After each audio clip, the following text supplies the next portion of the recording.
Good afternoon. This is the Board of Appeals, Town of Hempstead, May 28th, 2025, 2 o'clock meeting. Mr. Chairman, do you have any opening remarks? Yes. I see a lot of fresh faces in the audience, so I'll explain how the hearings are conducted. First, we will call for any adjournments. There are only 2 cases on this afternoon. I believe one of them will be adjourned, and it will not be the case that you're all here for. Then we'll call the calendar. We'll get into the cases, the way the hearings are conducted. The applicant makes their case. If there are people who are here objecting, the objectants will be given the opportunity to voice their objections. And finally, we close the case by allowing the applicant to sum up. We will accept just about any kind of evidence. We're not burdened by the strict rules of evidence that a court of law is bound by. We accept emails, we accept letters, photographs, as long as they can be authenticated, and anything else you might like to add within reason. If there are a lot of people here, so if you're inclined, somebody gets up before you and makes a speech and you agree with what they said, you're free to say, I agree with the person who just spoke. The proceedings are videotaped. You can refer to them in the future.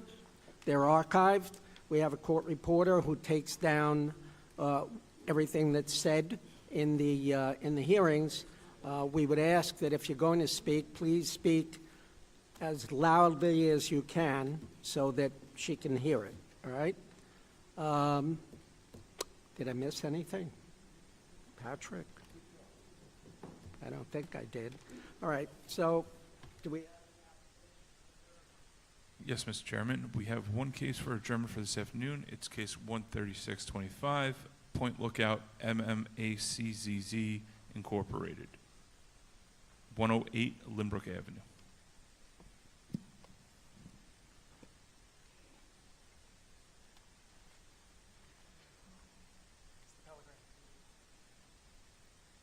Just your name and address for the record.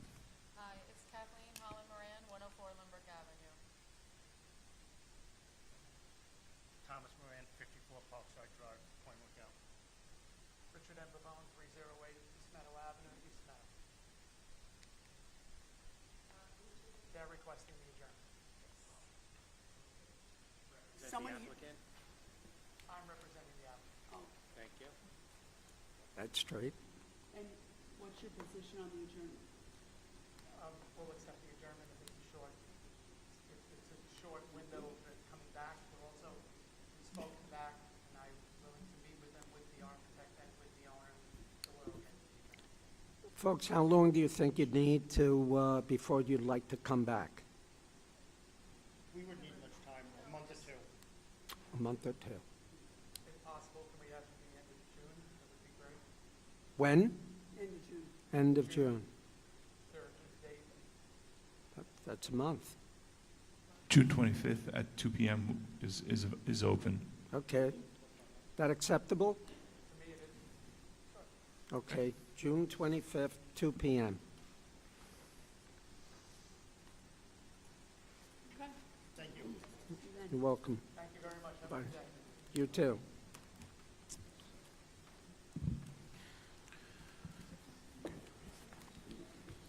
Next case. Next, we'll be calling case 44524 through 44624 and 138424. Oceanside 3359 Chicken Corporation doing business as Popeyes. Special exception to install a drive-through in conjunction with restaurant. Variance in off-street parking. Special exception to park in front yard setback on Henrietta Avenue with parking in clear sight triangle. Install one preview board not permitted in conjunction with drive-through restaurant. Install one menu board not permitted in conjunction with drive-through restaurant. Also known as 3359 Long Beach Road.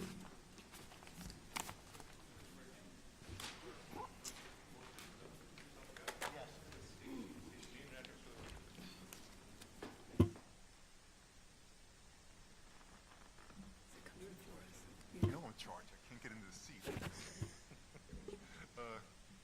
Good afternoon, Mr. Chairman and members of the board. For the record, my name is Wayne Edwards, Sawn Ward, Braff, Cossack 90333, Earl, Ovington Boulevard, Uniondale, New York. Want to give your appearance? It's Barry Nelson, 220 Pettit Avenue, Belmont, New York, 11710. Good afternoon. Wayne Muller, R&M Engineering, offices at 50 Elm Street, Huntington, New York. That's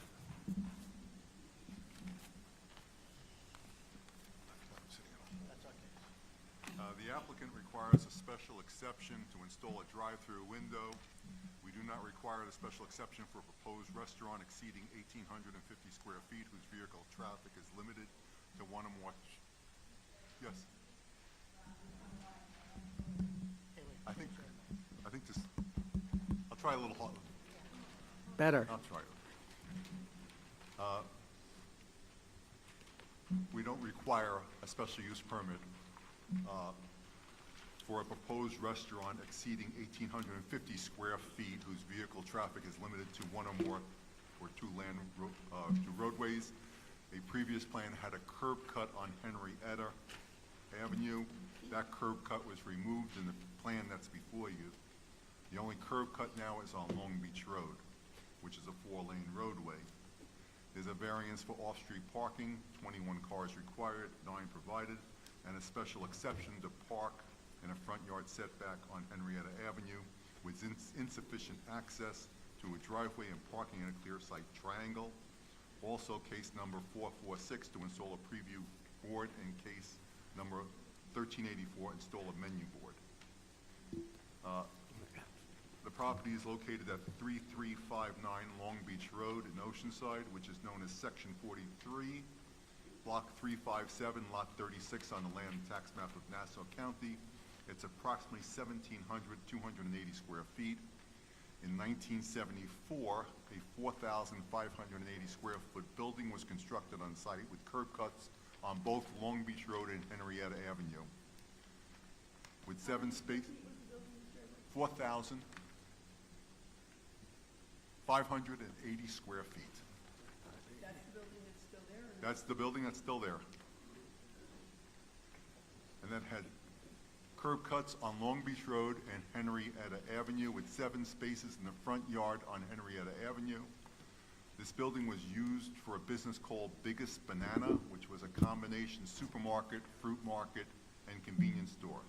Its hours of operation were 8 a.m. to 8:30 p.m., 7 days a week, with approximately 15 employees, and received its deliveries by approximately 4 trucks, including tractor-trailers, each day.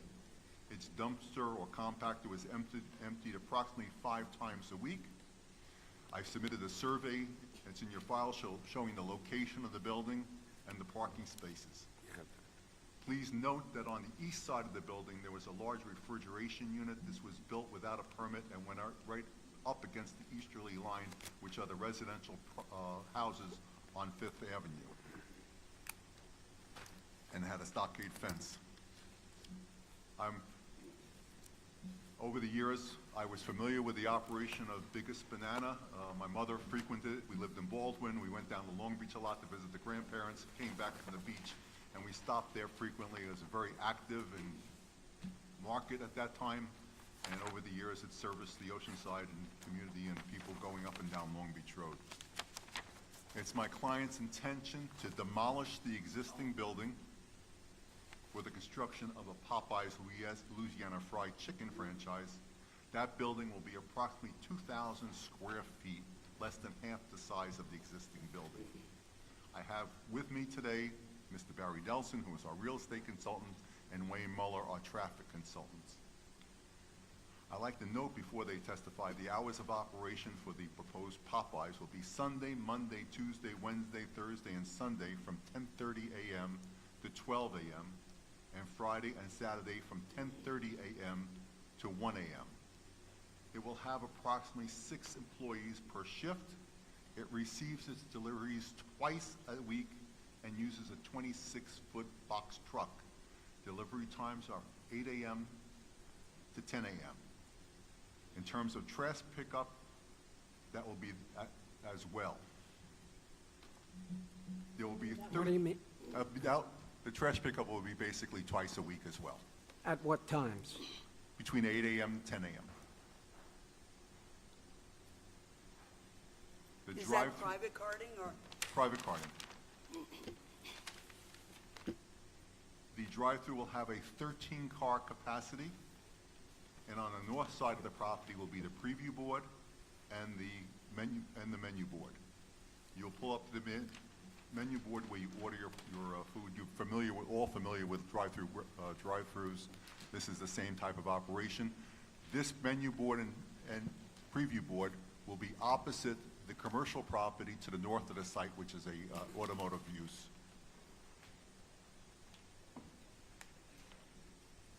As I indicated, there'll be 9 parking spaces. 6 of those spaces will be on Henrietta, facing Henrietta, and the only curb cut will be on Long Beach Road, with a right turn only leaving from that property. There will only be 12 seats in the restaurant, no outdoor seating. So you used a retail calculation? Yes. On the east side, there'll be a substantial planting buffer of 6-foot evergreens planted in double rows with a 20-foot buffer. You will note on the site plan that there is an indentation for the dumpster, which will be screened as well. There will also be running along the east side and north side a 6-foot PVC fence. And the other parts of the property be well landscaped. With following the horseshoe of the drive-through, there'll be shrubs, street trees on Long Beach Road, and shrubs along Henrietta.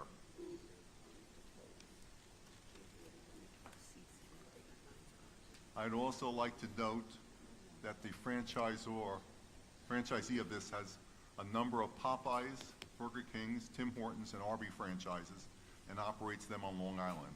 They are experienced operators. Mr. Edwards, where's the closest other Popeyes this operator operates? I believe in, I'll have to ask him, but in Baldwin. Okay, Baldwin is closest. In your client's estimation, which other one of his is most like this one in size and projected clients?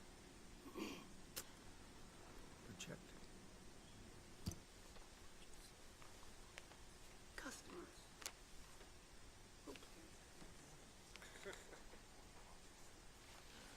In terms of exact size, be 121 West Montauk Highway Where is that? In Baldwin? in Lindenhurst. That's a newer, and I'll be getting to that, the differences between, for example, the Baldwin Popeyes. Does the as well as this Baldwin, facility. does that have a drive-through Baldwin? Yes, it does. Just quickly, do we think that the 121 West Montauk and Lindenhurst, I get the structure is the same size, but do we expect that the customers will be roughly the same quantity? Yes. Okay. Just if we want to take a look at it, Mr. Edwards, Okay. for similarity purposes. Well, in terms of Popeye's guidelines, and this is important, I think, to note, and I think you've seen this shift, this board has seen this shift in how fast food operations exist and drive-through windows exist over the last year, especially as a result of COVID. Years ago, we used to use larger restaurants. They had play areas. You do a Burger King with a play area, McDonald's with a play area, had more seating. People aren't doing that. They're depending on the drive-throughs and delivery apps. We just don't see the need for having such a large, like the Baldwin one, a large amount of seating Are that we the used to see. delivery apps proposed to go through the drive-through, or Some will they do, park? and some just pull up and pick it up. Again, and another thing in terms of apps, and this is really, I think, significant, is that each franchise has their own app in terms of Popeyes, McDonald's. You place your order on the app, you're not going and ordering on the drive-through anymore, you're picking it up. Qdoba and some of the others don't even have a drive-through window, they have a pickup window. So all of this has shifted the business away from a seating operation to one where it's pick up and delivery. Will And then your client's app be drive-through or pickup? it'll be pickup. So on your client's app, the customers who order by app will not be in this drive-through No, queue? they go through the drive-through and just give their number. Oh, but that's what I was Yeah. asking you. Yeah, that's- You said some go to pick up Well, windows. that's in terms of the delivery apps like DoorDash and things like that. If you ever seen a DoorDash driver do, some of them go to the window and some of them go up to the counter and they'll have bags waiting and they just say, hey, listen, I'm here for order 114, 115, 116. And they So pick in up your 3 bags. client's plan, besides the people who order on their own app is going in drive-through, which of the delivery services are sending them through the drive-through? I just want to get an idea I of how think much. it's up to the driver which one they want to do. I don't think there's a specific order as to Okay. how they do it. Every driver is different, where they have more success in terms So of. your client's going to facilitate either one? If you Either get a one. DoorDash order and Yes. the DoorDash guy comes and goes, I'm going to run in, Right. facilitate it. If the DoorDash guy goes, I'm sitting in my car, fine. Facilitate. Either one is allowable at this So location. if you look at the floor plan that we submitted, if you look, is that there's only, as I indicated, a dozen Well- seats. Most of the operation is in producing food. Almost 80% of that floor plan is freezer units, cooking units, fryers, and things like that, all for producing the food as well as they can and delivering it in a timely manner. You know, back in the day, and I'm sorry I can remember back in the day, when you wanted to buy a hamburger or something like that, you went to a luncheonette or you went to, if you really date yourself, to the Texas Ranger or the Roadside Rest or something like that. And, those were the days. And then we saw the first burger places open. They weren't even McDonald's or Burger King. They were Wessons and Joseph's. If you remember, you have to go really far back for that. And then all of a sudden you started getting Burger King, White Castle. I think the chairman remembers those. Yeah, he's talking about White Castle. And then we got the majors and things like that, but when they were first built, there were no drive-through windows at that point in time. You just went up and got it. So there's an evolution that occurs, and now the evolution has gone to the point where nobody's eating in the restaurant, and they're all using drive-throughs and delivery apps in terms of. So those were the design of the past, and now we have a design that, a restaurant that's smaller in terms of size, less seating, and designed for one thing, producing food and getting it to the customer in various ways.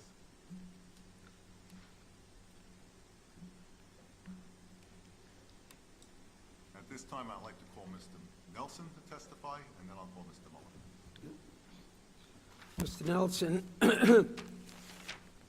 you've been qualified by this board on any number of occasions as an expert in real estate valuations, have you not, sir?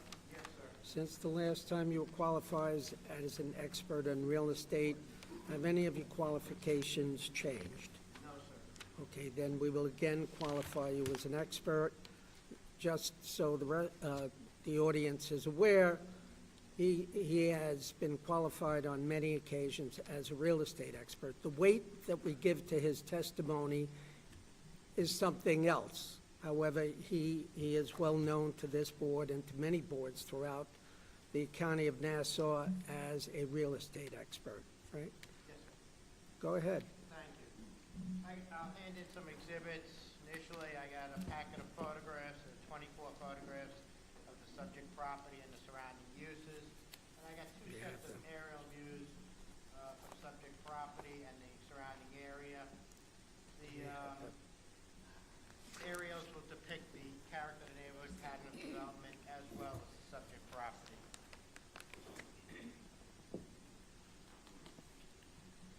The property is situated entirely within a business X zone.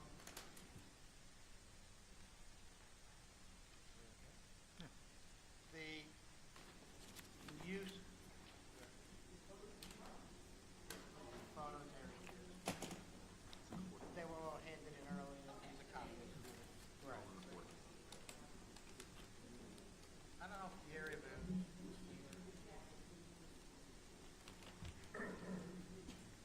Mr. Nelson, you took the photos yourself? Yes, sir. And when did you do that, sir? They have the date on the bottom right. Can I just see the packet? Mr. Litt, do you have a copy of those photos? No, I do not. I would like a copy. Okay, we'll give you a copy, sir. You're welcome. And they fairly inaccurately depict what they purport to, Yes, sir. okay? We'll accept them in evidence, and Mr. Litt will be provided with a copy of them right now. Welcome. If I may continue. You may. The Long Beach Road corridor is typically business zones, ribbon on both the east and west side, approximately 100 feet in depth.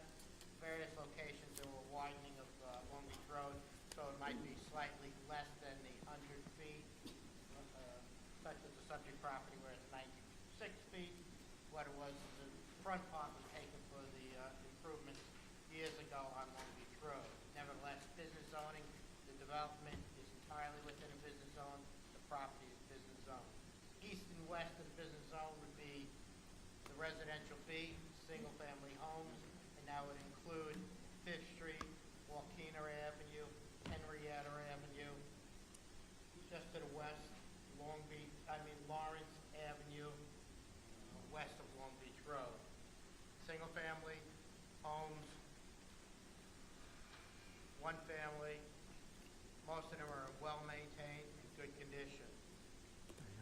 As council mentioned, the property was formerly the biggest banana, a farmer's market type of operation, and the area of use will depict how that property was laid out with parking in the front yard setback both on Henrietta Avenue, on Long Beach Road, and it will also depict the character of the neighborhood and parking situations in the vicinity of the subject property. Most of the improved parcels are like the subject property where they park in the front yard setback if they're providing any parking, and on corners on both streets. Immediately north of the subject property would be an automotive repair facility, and an automotive repair facility is a town board special use permit, and that's just to the north of the subject property. We have retail stores, professional services, and medical type uses, as well as restaurants in the proximity to the subject property. There is a double drive-through type of operation opposite the subject property, which is a small convenience type operation. Milk, dairy, similar products, coffee, at the northwest corner of West Henrietta Avenue, opposite the subject property and Long Beach Road. There is a traffic light at Walkener Avenue, traffic light at Henrietta Avenue, to the south at Mott Avenue. 2 lanes north, 2 lanes south. The proposed use is the special exception for a drive-through. It's a restaurant with 12 seats. Just to expand on that, if we had a delicatessen or a similar type use, typically, and it's been traditionally throughout the town of Hempstead, if you had 12 seats, it's not a special exception, it's a permitted use, and many of them in the area would have similar type of setups. Nevertheless, it's a restaurant with the takeout. As council mentioned, the parking in the subject property for the former use would be on the south side of the building and in front of the building, and my aerial views will depict the same. It's approximately 4,500 square foot building. Attached to the building is over 750 square feet of refrigeration and storage access through the former use building on the easterly side. At that point, in fact, most of the property did not provide any landscaping, any cosmetics for beautification or whatever over many years, and that property was developed in 1974. This application will include a substantial buffer to the residences on the west side of Fifth Avenue of at least 20 plus feet, double trees and shrubs for total screening. So it's a substantial improvement to the residential community. Drive-throughs are a common for fast food type restaurants. restaurants, both on Long Beach Road in the town of Hempstead. In fact, many of them were approved over the years, and I've worked on many of them. That would include Burger King, Wendy's, Starbucks, throughout the town.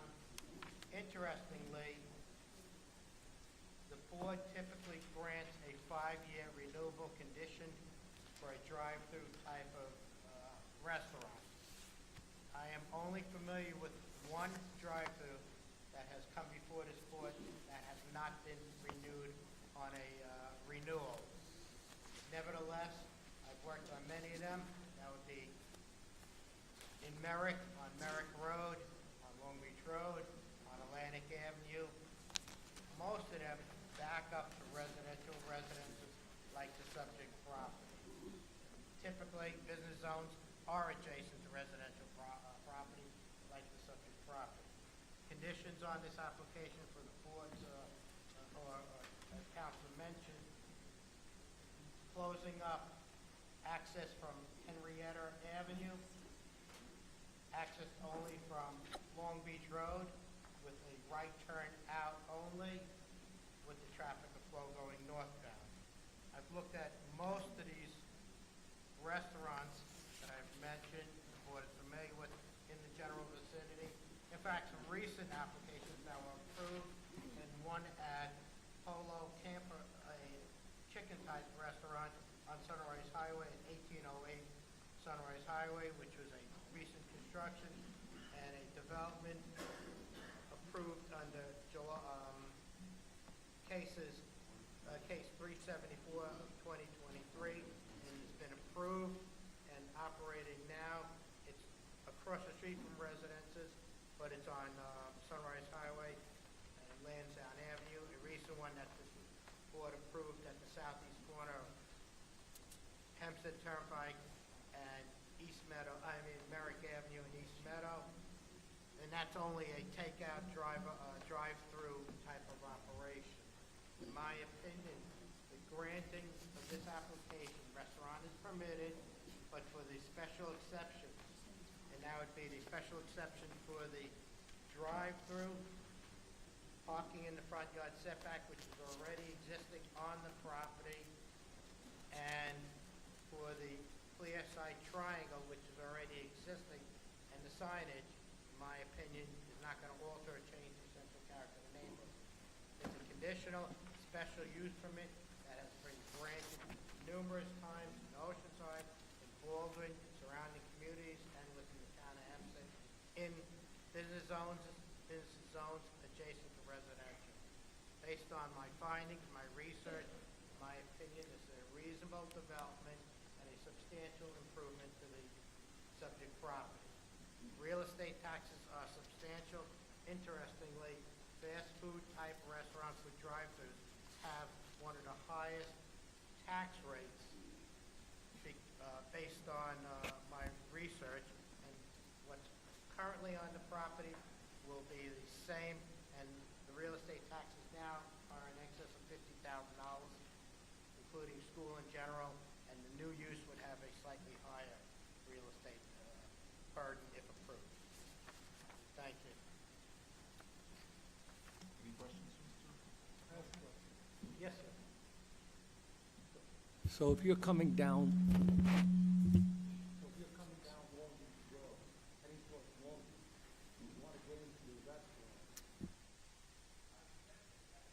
you have to make a U-turn, do they have to go into the residential Can I neighborhood? leave that for the traffic engineer? And also, no, but you're talking about real estate improvements to the neighborhood. Yes, sir. So it used to be the big banana, whatever it is. That's sort of like a convenience store, fruit store. It's a what? That was like a convenience fruit type of store. Food market, Yeah, vegetables, so dairy. now you're putting a drive-through that's going to have a line of cars, you're gonna have a line of Uber, like people, Uber Eats, picking the food up in a small area that might even go, the line might extend onto Long Beach Road. To me, it's, to me, like, if you're comparing real estate, forgetting about traffic, it's apples and oranges. Very good, very good. What we have in the area, you do have McDonald's on Atlantic Avenue. You do have further north. You have, That's a big piece of property on Atlantic Avenue, and Yeah, Atlantic Taco Avenue is Bell. not Long Beach Road. Taco Bell. Further north, you have a recently approved Starbucks. And if you go further south towards, in the Island Park, you have another Starbucks. You have some other fast food restaurants as well. I'm As just, far as go ahead. the subject property, you have over 20-foot buffer between the building and the property line on the easterly side. You'll have improved landscaping on the street frontage on Long Beach Road, and you do have an automotive repair shop immediately north of subject property.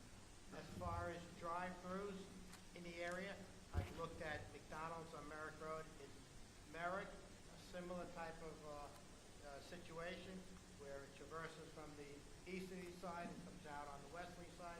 The drive-through is in the rear of the building, and on both sides, easterly and westerly side of the building, it's right up to the residential dwellings or properties to the north. I just disagree with your assessment that it's the same. I think would change the contour of the neighborhood. That's just my opinion. Thank you. I think, a member, Plummer, I think, Plummer, I'm sorry. The eyes don't work that well anymore. I'll have Mr. Muller address some of those issues that you have. But you also mentioned the drive-through spilling onto Long Beach Road, and to my experience and knowledge, when I can produce a 13-car stack-up lane for a drive-through, my client's very satisfied. I'm satisfied, and in most cases, every time I've appeared before this board with a 13-car, I've never had an issue regarding it. So it's one of those things. But I'll have Mr. Muller testify. He's better off testifying than me. Good afternoon. For the record, Wayne Muller, R&M Engineering, offices at 50 Elm Street, Huntington, New York. You have also been qualified this board as a traffic and parking expert on many occasions. Since the last time you were qualified by this board, have any of your qualifications changed? No, they have not. And then we will allow you to once again posit on traffic and parking. Thank you. Mr. Mueller, may I just ask you, I've tried to gather from the file your materials. At every juncture of your testimony, can you refer so I can follow along? Sure. Because some of my pages aren't numbered, they have table names, there's multiple pieces, so I don't know if it just got detached in our file, but Okay. if you would, I'd like to follow along. Okay. Okay. Yes. I have. That's fine. So, in accordance with the BZA procedures, we prepared a report dated October 14th, 2024. That report was posted on the portal, and then a hard copy was delivered to the BZA office in around that time. I just gave a copy. Also in accordance with your procedures, I brought additional copies which are being marked as evidence, again, of my October 14th, 2024 report, which was made part of the record. And I'd like to briefly go through that report. Absolutely. You don't have a copy? I have a few things that look like addendums. Yeah, they're all in sequential order in the back of the report that's being handed up now. So as Mr. Edwards and Mr. Nelson has testified, it is proposed to demolish the existing 4,580 square foot structure on the property, which was previously a market. And the applicant is proposing to construct a 1,979 square foot Popeyes restaurant with a drive-through window containing 12 indoor seats, which will be the only seating on the property. A visual depiction of the proposed development is contained on the plans prepared by Long Island Engineering and Architecture, most recently revised October 9th, 2024. As displayed on the plans, in accordance with Town of Hempstead Code Section 319A, subsection 16, restaurants require one parking space per each 3 seats, or one parking space per each 100 square feet of gross floor area, whichever is greater, plus one space for each 4 employees. Looking at the 2 requirements, utilizing the square footage requirement, the proposed project would require 21 parking spaces. As depicted on the plans prepared by Long Island Engineering and Architecture, 9 parking spaces are provided. If we were to utilize the town code requirement as it relates to seating, the proposed project would require 5 parking spaces. That would be 4 for the number of seats and 1 for the employees, for a total of 5, so there would be a surplus of 4 parking spaces on the property if we were to use the calculation as it relates to the number of seating. To determine the level of parking activity, also I'd like to discuss the access to the property. As depicted on the plans, access will be via a single curb cut to the property located on Long Beach Road in the southerly portion of the site. The site driveway will be configured for right turns in and out only. The configuration of that driveway was the result of a meeting that was held by the project team with the representatives of the Nassau County Department of Public Works on July 24th, 2024 at 10:30 a.m. They had also many comments. One of them, that there should be a triangular property dedication on the I guess that would be the southwest corner of the property, which is shown in dashed lines on the plan, and that's to accommodate existing and/or future traffic signal equipment that exists or may need to exist in that location. He indicated that the curb cut at the roadway frontage should be widened, but was on the plan previously 24 feet to 30 feet, which is shown on the plan. And the county also indicated that the street trees should be a variety that doesn't impact the sidewalk, meaning their new requirement is that any street trees that are installed on county roadways be such that they don't pop up the sidewalk panels in the future, and I believe the applicant has agreed to do that. As it relates to parking, to determine the level of parking activity that we would believe would be generated by the project, we consulted the Institute of Transportation Engineers Parking Generation Manual, 6th edition, dated October 2023, statistics under Land Use Code 934 relating to fast food restaurants containing a drive-through window. 2 independent variables were utilized. First, the building size, and secondly, the seats. If we were to apply the building size and the rates generated therein, the project would generate 19 and 17 vehicles parked, which would be inadequate. If we were to utilize Mr. the Muller, number... so when you put into the ITE, the building size and the number of seats, is there any accommodation for what Mr. Edwards was basically describing, which is today's environment, and the fact that the bulk of the cars coming there are coming there to pick up things, be it through the drive-through or through the pickup window? Does the ITE take account of that or no? I believe in somewhat they do, but yes, I believe that some of that is accounted for, though as time is going on, as we start going on in years, the prevalence of DoorDash and Uber Eats and those other type of delivery services is becoming greater and greater, so the level of parking is actually decreasing. But in accordance, as indicated on page 2 of 7 of my report at the top. What page? 2 of 7, top of the page. If we applied the statistics for building area that are in the IT manual, it would require 19 and 17 spaces. However, if we were to apply the statistics for seating, it would require 6 and 4 vehicles parked. Because again, there's only 12 seats in the entire facility, which is a relatively low number of seats. 12 seats. However, we believe that the seating statistic would be more appropriate because there's only 12 seats. That's We then generated the quantity of traffic that would be generated by the proposed Popeyes restaurant, utilizing the statistics presented in the ITE Trip Generation Manual 11th edition, using the statistics presented under Land Use Code 934, which is a fast food restaurant with a drive-through window. Again, if we utilized two different methodologies, one with the building area, the second with the seats, and that's towards the latter part of my report on page 2 of 7.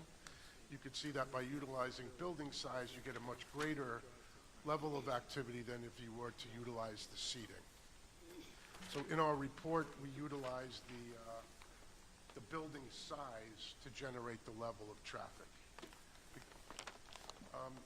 In order to determine the level of traffic activity and how everything's working in the area, we conducted observations on Tuesday, September 24th, 2024, between 11 a.m. and 8 p.m., and again on Saturday, September 21st, 2024, between 11 a.m. and 3 p.m. And we conducted those observations at the intersection of Long Beach Road and Henrietta Avenue / West Henrietta Avenue. You conducted these counts at that intersection rather than at a facility that's like it? I'll get to that. Yeah, that's further down in my report. So, and then what we did was we, in accordance with recognized standards and procedures, we expanded the traffic for 2 years to 2026 levels to account for any future traffic growth within that area. And then we performed an analysis of that intersection and the site driveway, utilizing recognized procedures, and found that the traffic generated by the Popeyes would not have a significant impact on traffic conditions, utilizing the statistics presented by the ITE. One thing that's important to realize, and that the Institute of Transportation Engineers is very clear on this, is that a significant portion of the traffic generated by fast food restaurants are what we would call pass-by trips. And I believe the board has heard me discuss, as well as other traffic engineers, discussing pass-by trips, which are already trips that exist within the traffic stream that briefly stop into the facility without changing their course of direction, and they kind of go on their way. Those trips are really merely passing by the site.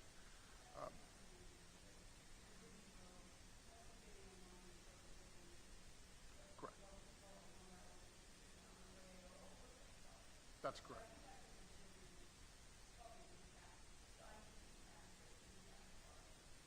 Correct.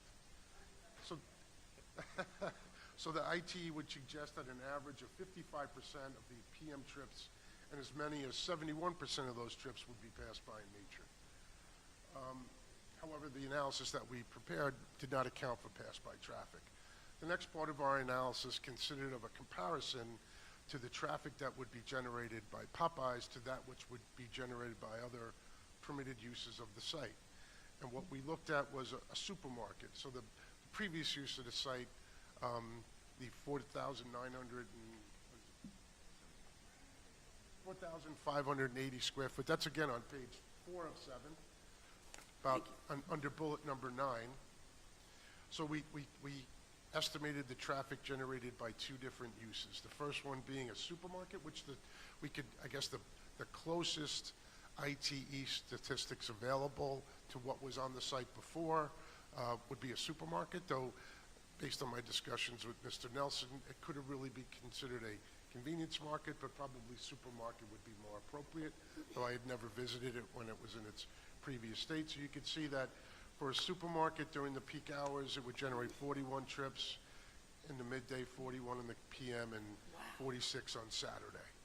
And then what we did look at was that if we were to reoccupy the existing building with a convenience store, which would be permitted under the code because we only have one driveway on Long Beach Road, it would generate 315 trips during the midday, 225 during the PM, and 362 on Saturday. Mr. Mueller, that is a huge difference that I wouldn't have expected, but I don't do what you do. Let me ask you, so given that number, first of all, do you assume that all the supermarket and or convenience store people are already passing by, just like Well, the restaurant? Again, there would be, well, again, yes, those two supermarkets probably have lesser of a pass-by percentage than, say... People are more destination. Yeah, but you don't want your ice cream to melt on the way home, right? So you use that as a destination, or you may link it with other trips. So you It think- could be pass-by.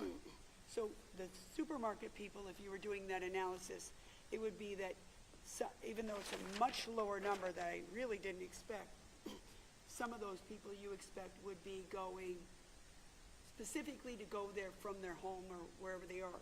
There could be. The convenience store, are those also the pass-bys? There's a lot, yeah, there's a lot of pass-by traffic. Huh, wow. Unless it's like a holiday weekend, you ran out of ice, you run into 7-Eleven to get some ice, you know, it's more of a destination. Seems But- like a huge difference. Well, yeah, it is, again, now just using the existing square footage, if it was smaller, it would generate less traffic. But yeah, convenience stores have a large pass-by percentage of traffic that would be, Understood. and that makes sense. In bullet point number 10 on page 4 of 7, as part of our studies of this Popeyes and others, we had the opportunity to look at 3 existing Popeyes locations. The first one being Lindenhurst, New York, which is located at 121 West Montauk Highway, which is Route 27A. That building is approximately 1,900 square feet and contains 24 seats. We looked at that facility on Friday, June 9, 2023, between the hours of 11 a.m. and 8 p.m., and again on Saturday, June 10th, 2023, between the hours of 11 a.m. and 8 p.m. The next one we looked at was Patchogue, New York, 508 East Main Street, which is CR 80, County Road 80 out in Patchogue. That building is 2,350 square feet and contains 20 seats. We looked at that on Friday, June 9th, 2023, between the hours of 11 a.m. and 8 p.m. Again on Saturday, June 10th, 2023, between the hours of 11 a.m. and 8 p.m. And then the last one we looked at was Baldwin, 1636 Grand Avenue, and that's 2,800 square feet and 30 seats. And we looked at that on Friday, October 21st, 2022, between the hours of 11 a.m. and 8 p.m., and Saturday, October 22nd, 2022, between the hours of 11 a.m. and 3 p.m. And on page 5 of 7, we kind of synthesized the data that we collected in all those 3 facilities. However, all the summaries of all the individual data at each place is contained in the appendix in those tables dated A through I. So all the data that we collected is summarized in tables, and then we just kind of summarized the summaries of the data that we collected.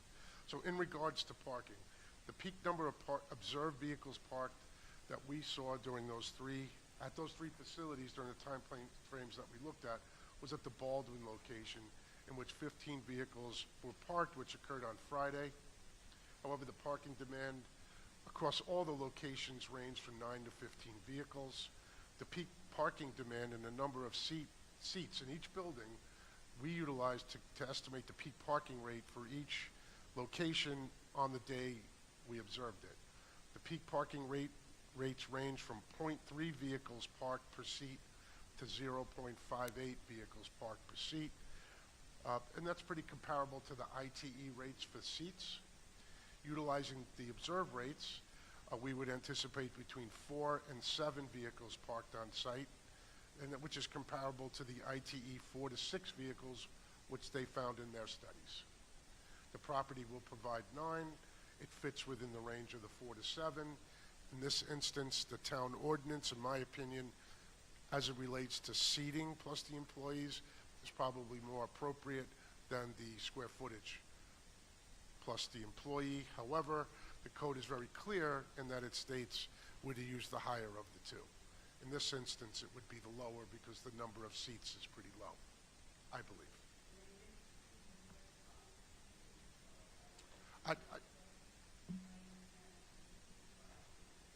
Correct.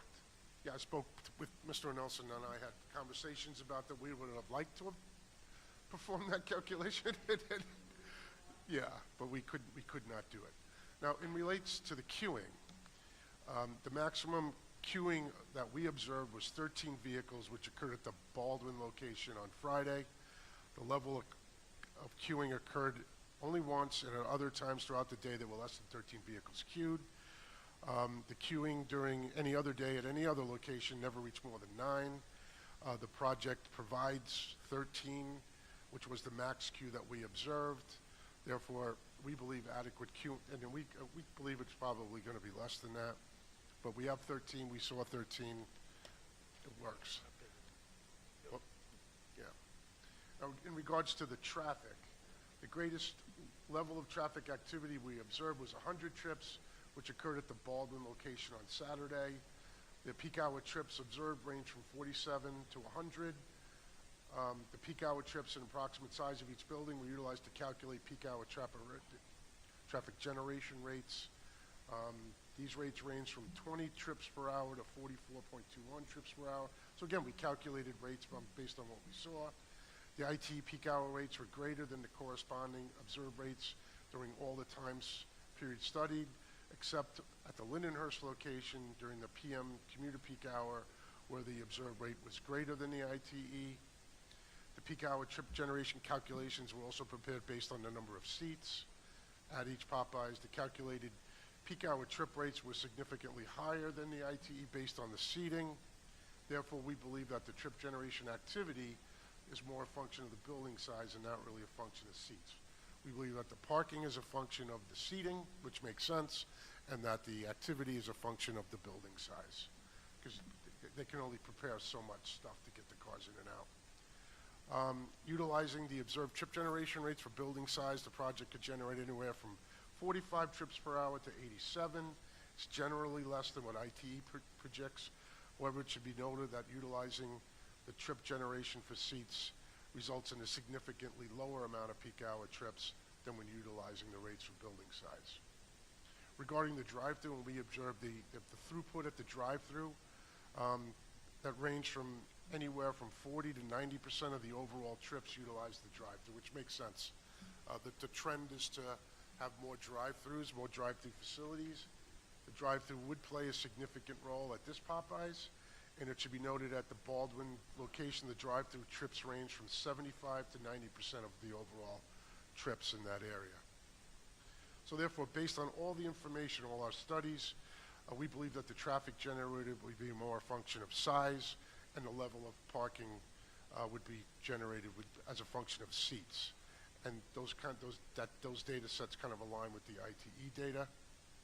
However, our analysis was conservative, and we utilized the ITE data to perform our analysis, which determined that we don't believe that this project will have a significant traffic impact.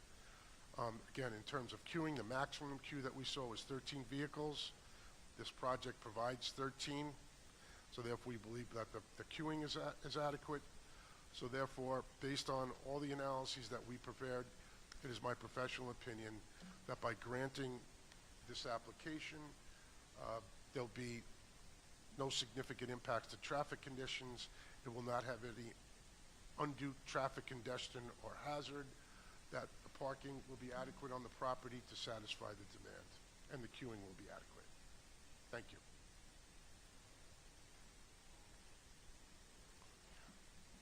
Mr. Muller, I have a question. In your expert analysis, do you think that additional traffic, let's say there's a Popeyes and there's none in the area. I live in Hewlett. Let's say I want to go to Popeyes. I don't go down Long Beach Road generally, but I'm going to go to the drive-through at Popeyes. What about some people that live in Long Beach?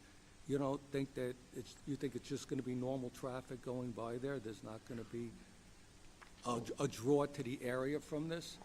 Well, no, and that's where that pass-by traffic statistical data comes into play, right? I mean, it's very difficult for us to, as traffic engineers, to determine the traffic, the pass-by rates at individual stores. We would have to, question every driver that came in and out. It would never happen, because people are in a rush. So we wouldn't be able to say, well, where'd you go? And fill out these questionnaires where you're coming from here, going to there. I've done it once in my career many years ago, but it was at a much different type of use. It was a big box retailer. But ITE suggests that the pass-by rate would be an average of 55%. So then there would be 55% of the traffic already exists on the road. The other 45% is destination-based.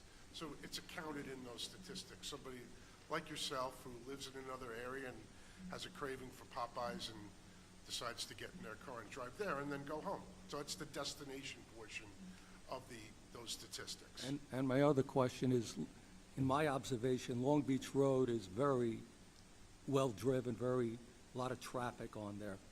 And I think that if you get, let's say, a rush into Popeye's drive-through at a certain time, let's say your queue can hold, how many people did you say? 13 max? 13 So queue.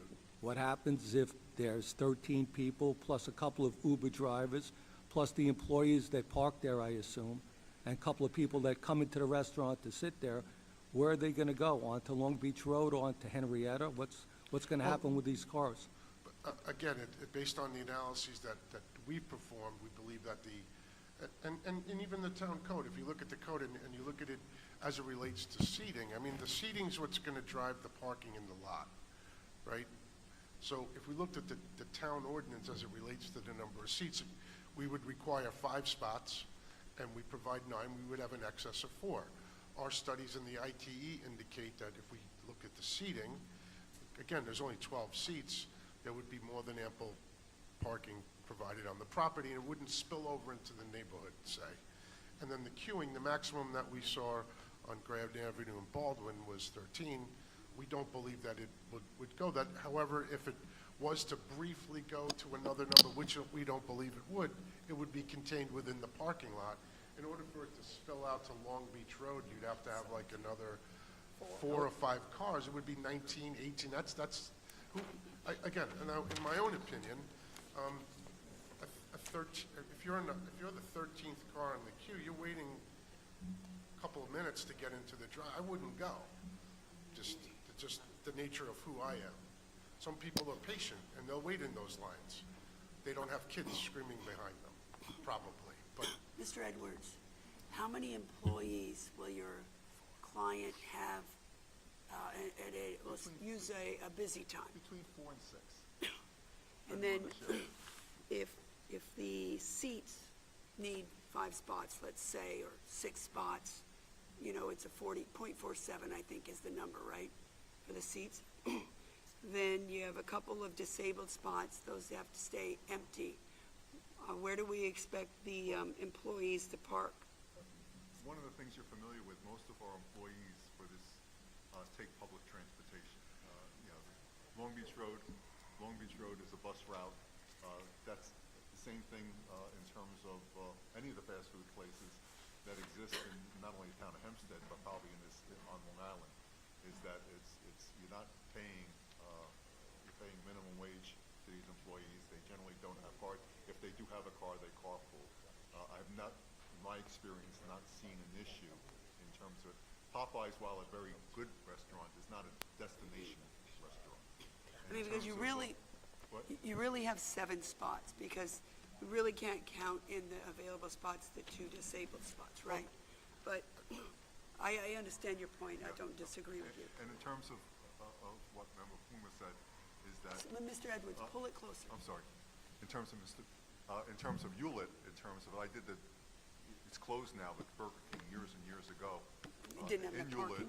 In Hewlett, and I don't think we had a 13-car park stack-up lane there, drive-through lane, and that operated for years upon years efficiently, without really an issue with traffic spilling out in terms of onto Broadway. So, what I can't. Yeah, I think we did. But in terms of, this is memory in terms of, but I've done one in Baldwin, for example. That was the first drive-through I did in 1984 on Grand Avenue, and that didn't have it. In fact, this is probably one of the few drive-throughs that I've done that have 13, because it's difficult to create such a large stack-up. So in terms of it, it works, and the only time I've ever seen a destination restaurant and they closed was Krispy Kreme when they were here for a few years, and they refused to open up additional restaurants, and there was a drive-through, and then the aura fell off, and then they went out of business. one thing I would like to also mention, based on my discussions with Tahir Qureshi, who's principal of Long Island Engineering and Architecture, it is possible to eliminate By code, we only require one accessible space, though the plan shows two, in order to really take advantage of the transfer space between the two. However, we could eliminate one of the spots by shortening up one of the concrete islands, either on the east side or the west side of those spots that face front into the building, and make that a more traditional spot. So then there would only be one accessible spot and 8 standard spots, and we would provide more standard parking. But however, you have to consider this, is that if we were to look at the town ordinance as it relates to seating, and we would require, say, 5 spaces, in accordance with the federal guidelines, we would have to make one of those accessible stall, providing 4 regular stalls, conforming stalls. So handicap stalls have to be a component of it, of any design. And that's my testimony. Be happy to Yes. answer any further questions. Mr. Edwards, you have anything you'd like to add? I'll hold it until after we hear the testimony. Okay. Opposition. Mr. Litt? It's your turn. You're welcome.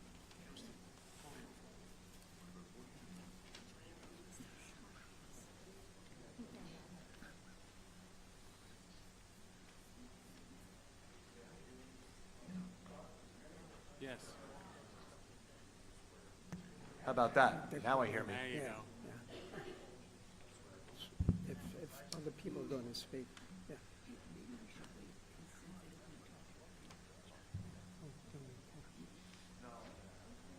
If other people are going to testify, they're going to be speaking.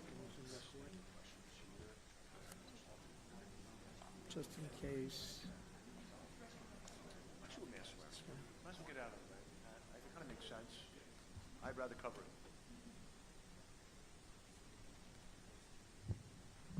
Okay, so you'll swear him in, he'll speak, and then we'll ask the other people. All right? Mr. Edwards, a question before he gets going. Why is the planning commission held up? Why is the planning? Planning commission, Why are they held up? I don't know. it is.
He already told him, so there's no need to.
It's a point of order.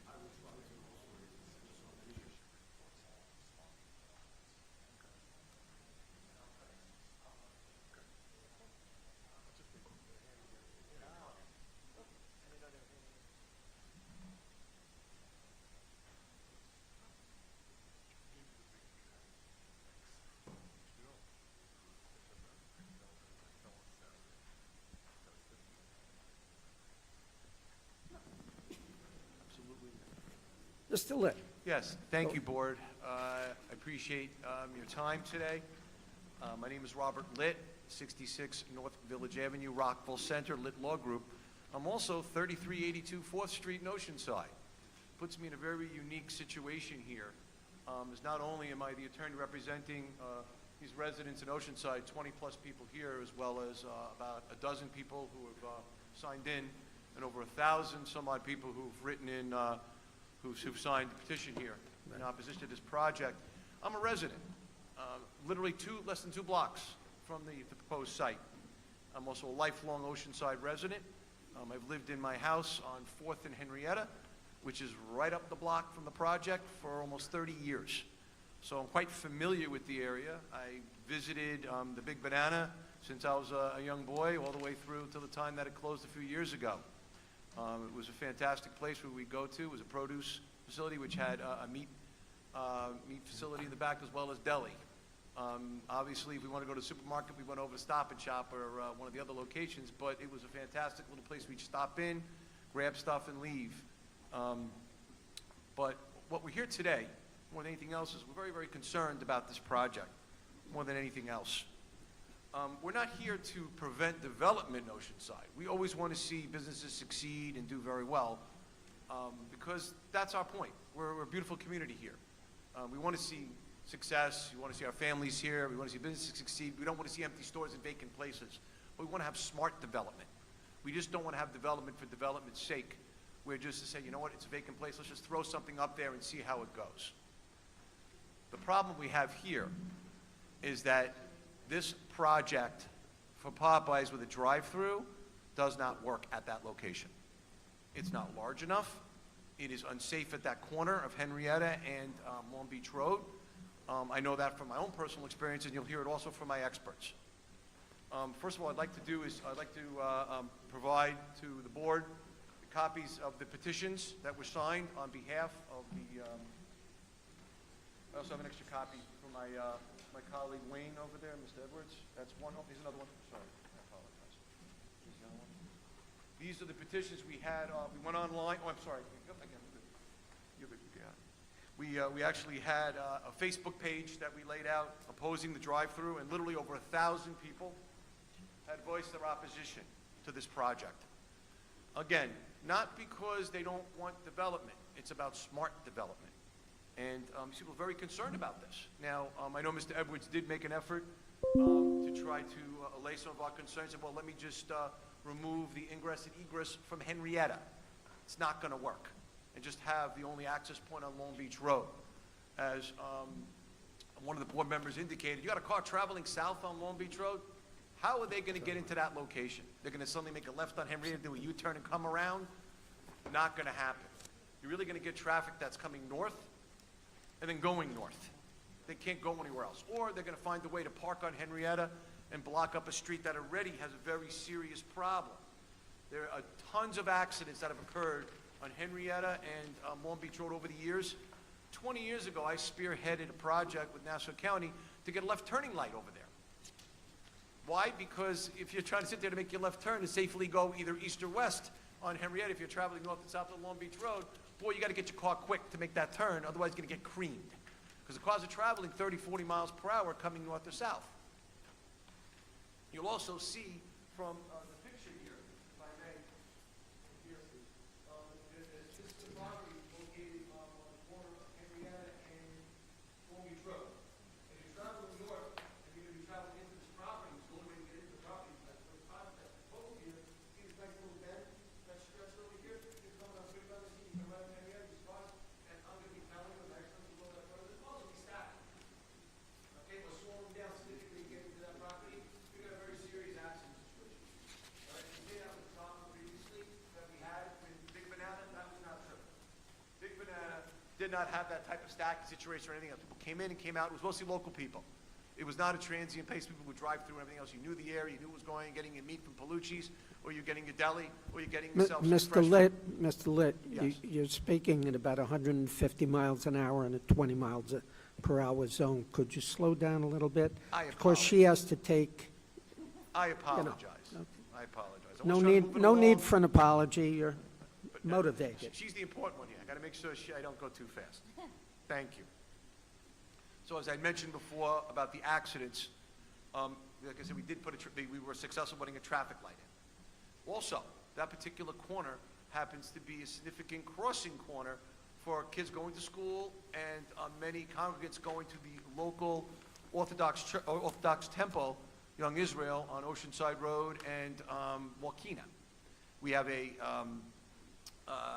traffic crossing guard that's been working there for years, along with many other people who are very concerned about what's going on. She provided a letter, and what I've done here as well is I've provided letters from the community as well as business owners up and down the stretch, including the dentist across the street, the drive-through Lazy Cow across the street, the beverage center across the street, Trader Joe's across the street, and as well as several other business owners who are objecting to this, saying it is just too dangerous, we're going to have a big problem, because it's already tough as it is. So again, I have a copy of these letters I'd like to also submit to the board as evidence. I have a copy also from Mr. Edwards. Mr. Litt, there's not a turn lane there, is there? There is a turning lane there currently, yes. For going left turn, either going east or west. Yes, one for the board, one for the, yes. Yes, there is a turning lane there going east and west, both traveling north and south. That was put in when they put the left turning lights at that location. That was for safety reasons, yes. The turning lane is for the intersection? Yes. So this would be people stopping short there, and the people turning at the intersection couldn't pass by if they were waiting to queue in? No, there's a special queue for both the north and south left turning lanes on Henrietta to go east or west. No, but that's not what I meant. If someone's making a left into the site, there's no queuing that I'm aware of. But I think the turn lane for Henrietta, Traveling north or once south. you get fully into it, you've already passed the curb cut for this restaurant. That is absolutely correct. That is absolutely correct statement. So, really not a turning avenue for the cars that want to go there from southbound, which I'm just going to say is probably half each way. I don't know, but I don't know how that would work. Again, my traffic engineer will address that issue at some point. no, but I'm just saying, assuming half the people go there come from the north and half from the south. Is the Yes. east. I don't know how the ones who are traveling south are going to go turn into this location without having to make a turn at Henrietta, maybe come around. But I there's don't no- know. Oh, so they would turn at Henrietta in And the have queue, make a left. I mean, in the turn lane, because it's not available for this spot. It doesn't No. look like. No, it's not. U-turn, go back out, turn right and right in. Yes. Cut across 2 lanes. The problem is those people are going south. So once they're done getting their food, they want to go south again. How do they do that? Have to go north and then- They'd have to go north again, towards I Wakina. understand that. And that's another problem. Just north of Henrietta is an avenue called Wakina, which is the main east and west direction heading into Baldwin and Freeport, and also heading towards West Oceanside. That is heavily trafficked. And otherwise, if you want to go into Baldwin and Freeport, you got to go 2 miles north up to Merrick Road. That's the only street to do that, to head into that location, unless you want to head up towards maybe Davidson and scoot by the high school. Again, it's a heavily trafficked road, and what happens is, especially during the summer and during rush hour, the cars all back up, waiting at Wakina, and they actually back up south and north through Henrietta. And and you can't even cut through Henrietta. It ends up being a bottleneck. So you could imagine what it would be like now putting in a drive-through facility like Popeyes and adding that to the mix, on top of the fact it's already a dangerous intersection with a tough curve as you're coming north on Long Beach Road. Now, there was some points that were brought about, values of the properties. Many of these people here, beautiful people, have commented and wrote great letters about their concerns with the value of their properties changing. Yes, it's going to happen, and I have my expert who's going to discuss these values. I will say, I had a nice opportunity to review the report here from Barry Nelson. And Barry, thank you very much. You gave me some great pictures in here. Every one of these homes that he provided beautiful pictures on, all are objecting. And they're all part of the letters that was submitted over to the board today. Mr. Litt, Yes, I'm sorry, back to the That's okay. turn-in thing, I apologize. that's okay. So if this restaurant weren't there, though, whatever's there has the same problem. And we presume something's gonna be there. We can't stop a restaurant from being built. As per zoning, restaurant is permitted. It's just the drive-through and the parking problems. Now, if they remove the drive-through, then maybe they could figure out the parking. I don't know. But it still is gonna be a But problem. then, but it existed that way for many, many years, with the Big Banana. And but there was an entrance on from Henrietta at that point, so if you wanted to. There was? Yes. Yes, there was this driveway on Henrietta that was there, which the Big Banana used. That is absolutely correct. So if you were gonna be traveling south and you really wanted to go into the Big Banana, when it was then, you made your left turn at the proper corner, made your left, and then you would then make your left into the parking lot, which was down a little bit further by the dentist's office. You'll see But directly that across. would mean that if they just opened that, it'd be fine. No, it doesn't work on Henrietta either, because if you have people queuing on Henrietta, Henrietta's gonna back up. That's not gonna work either. I mean, I don't disagree with you, I'm just saying, No, it wouldn't work because there's not enough space on the property to deal with extra cars. And again, we'll be discussing that as my experts will have an opportunity to testify to.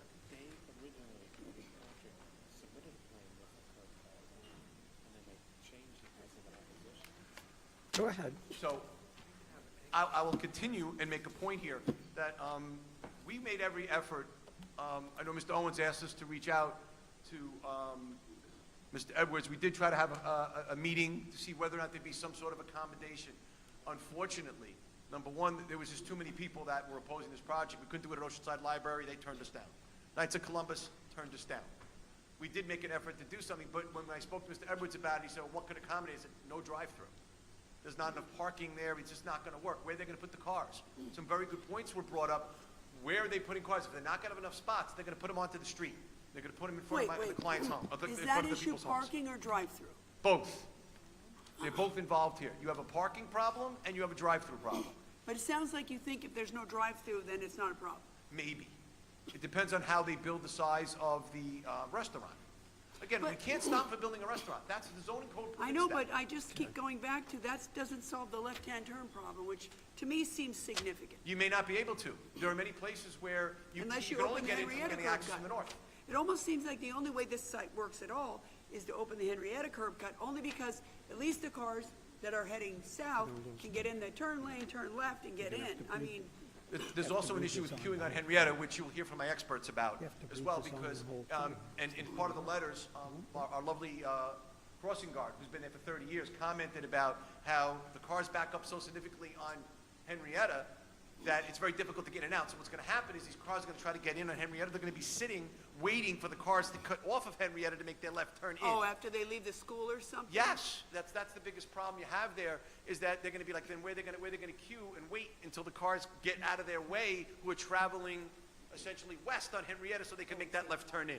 It just doesn't work, not at this location. And again, we're not here to make life miserable for the applicant. There are other locations in Oceanside that may work for them, but not this location. That's what we're discussing.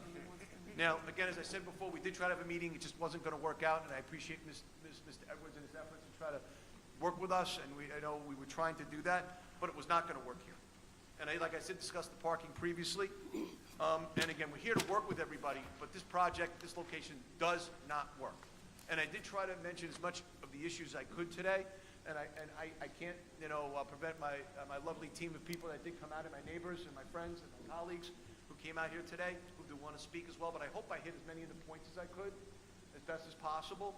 But obviously, if they do want to say something, that's fine. But at this point, I would like to defer to my traffic engineer, who has testified, not before this board previously, but has testified numerous boards in the state of New York and New Jersey, and is a licensed engineer and has done traffic studies and previously before. You can ask him particular questions, but it's very hard to find a traffic engineer that will do an opposition. not easy to do. They're very specialized, they're very knowledgeable, they're very good, but a lot of them are unfortunately not always available to us, so we have to reach out a little bit further, and I did find Mr. Klein over here, who's going to come before the board right now and discuss it with them. I will say this, Mr. Klein did prepare a report and a rebuttal, which I'll provide to the board here as well as Mr. Edwards, and I know we had spoken before how we're going to address that. We have no objection to that, the timeline as per my conversation. I have that information. I'd like to pass that along as well. Is that it, Mr. Litt? Yeah, I'm going to be done. I'd also have on my appraisal, Mr. Development will be speaking after Mr. Klein. He has testified here before and he Fine. doesn't qualify. Fine. And I'm going to provide copies and I'll walk these over to you guys. And I'll Thank you. turn the microphone over to my experts over here. Okay. Thank you very much. I tried to Well- be as brief as possible and try to slow down just a little bit. Mr. Edwards, would you like to void the other witness? Yes, I'd like to see his credentials first. Your curriculum vitae.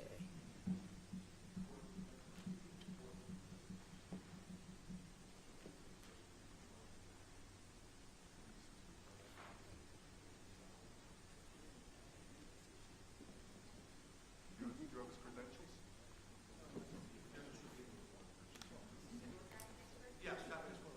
I don't know the difference. I don't go to any of them.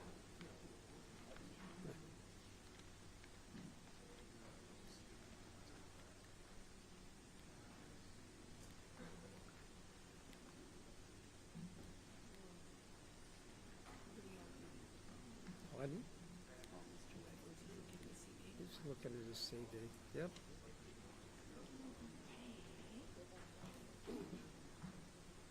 Mr. Chairman, my expert could also qualify himself orally as well, too, but he'll be available to any questions for Wadir of Mr. Edwards if he likes. Okay. Feel free to ask him. As long as Mr. Chairman is okay. Yeah. Fine.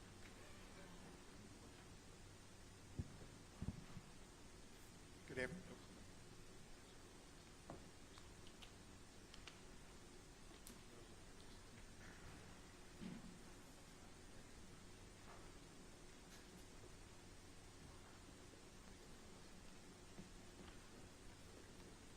I have no question. Okay.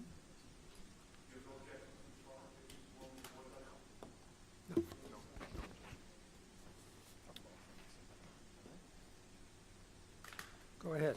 Okay. Good afternoon. My name is Lee, middle initial D as in Daniel, Klein, K-L-E-I-N.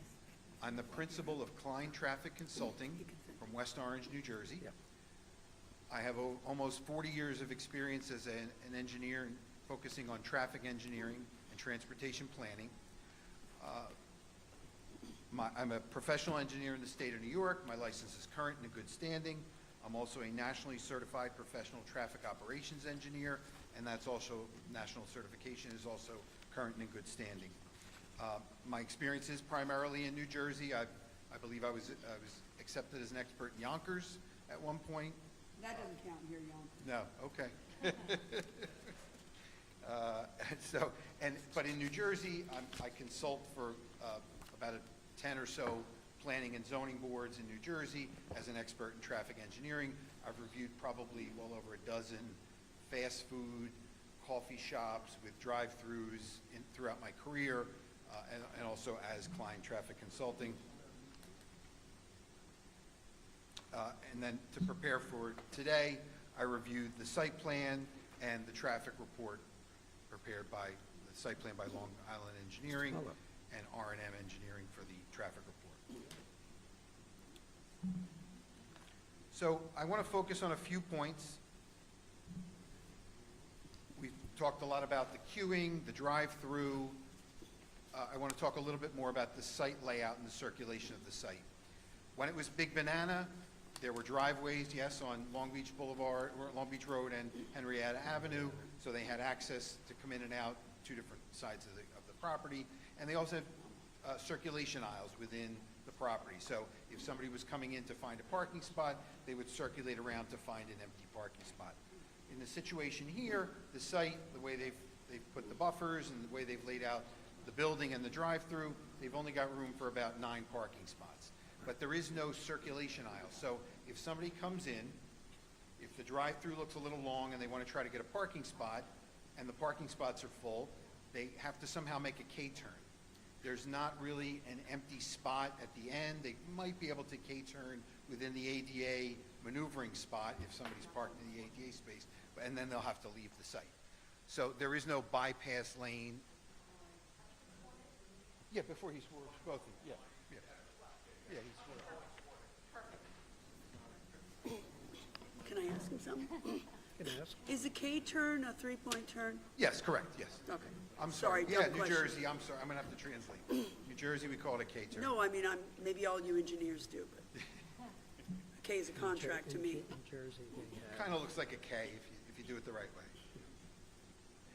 So again, the site is too small for that. Yeah, they've done a nice job with the buffer, but there's no ability for somebody, if they do decide, oh, I'm number 12 in line, this thing's not moving, I can't get out and bypass, or even wait until it gets around the bend to bypass. I've seen other sites like the Taco Bell nearby that has a bypass lane towards the end. So you made it around the turn. 24-foot lane there, not including these spots.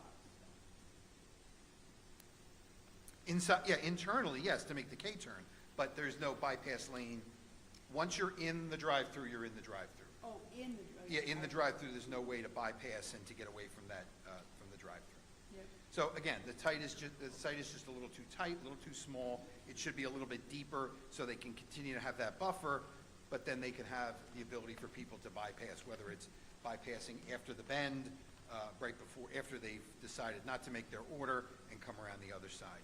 And again, there's not, the parking based on the number of seats they're saying is adequate, but there's the data that shows that it's based on the square footage of the building versus based on the square foot, the number of seats inside. Because there's still going to be people that when they see the queue is 10 or 11 long, which they'll be able to see when they pull in, they're going to want to park, walk in, grab their, if they pre-ordered, or make their order and leave. And we talked a little bit, Mr. Litt mentioned at the beginning a little bit about the site distance. So I went out there in January, walked down Long Beach Road to the south.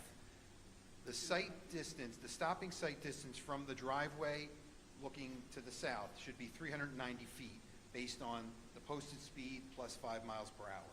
And that's, I believe, 45 miles per hour. Wait, And- stop it, say that again? So there, If I'm going south in a car, I'm on. no, the no, road. you're going northbound.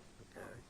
When you're coming out of the site to make a right turn, you need to be able to see people coming northbound. Right. If the light is green for Long Beach Road, then you're going to have to be able to see around that corner. Sure. To be able to see, and that visibility is not there for that, Why? that distance. Because Because of of the the geometry of the road. The curve. curvature of the road is such, you can't see past that. How far can you see? 150 feet, 160, 150 feet, something in that range. What's the speed limit there? Uh, I mean, wouldn't that impact how far you need to see? 30 and then 35, you add 5 miles per hour to it. Not over there. So again, so the site distance for people making that right turn out, it's difficult for them to see traffic oncoming. So they're going to have to actually wait until the light turns red so that they can turn while the people that are coming out of Henrietta are also making a right turn Right, out of that's the Henrietta. safe way to go, So and they're so close together.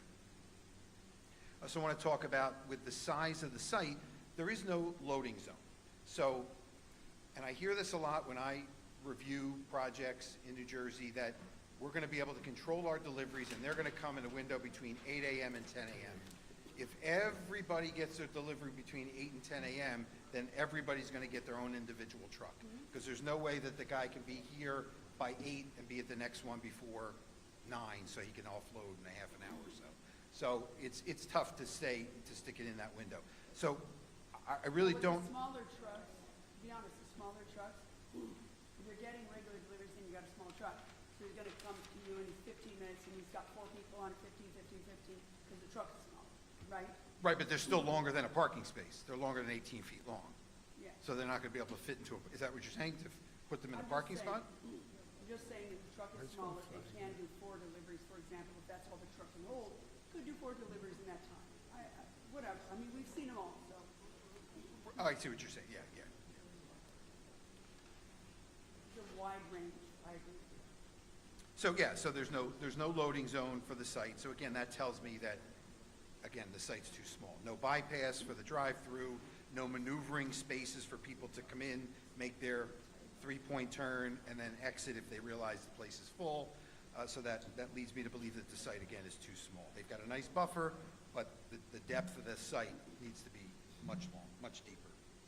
Would you think that this site would function, how well would you think this site would function if there was no drive-through? Well, again, If it like was Mr. an app-only thing, same curb cut, same size restaurant, everything the same, same, to me, left-hand turn issues, but now no drive-through, and everything's app order, and whether it's the direct app or the other, people drive in, park, run in, grab it, out you go. I know you didn't have a time, but Right, well, generally I speaking. haven't seen a concept of that, but yeah, it would have to be, the site would have to be reorganized. Because we have one we got like that in Elmont, and actually Popeyes. They Without just a- have, they have virtually no seating and no drive-through, if I recall correctly. And it's just app orders and people, you know. And so, and there's not a lot of parking in Elmont, so that's why I asked. So, yeah, without seeing a concept, I would think they'd have to rearrange the site quite a bit to get the building off to, let's say, one side, to actually have parking where you have a drive aisle, you know, maybe it's a single loaded drive aisle in the middle and a U-shaped parking around that to be able to make that work.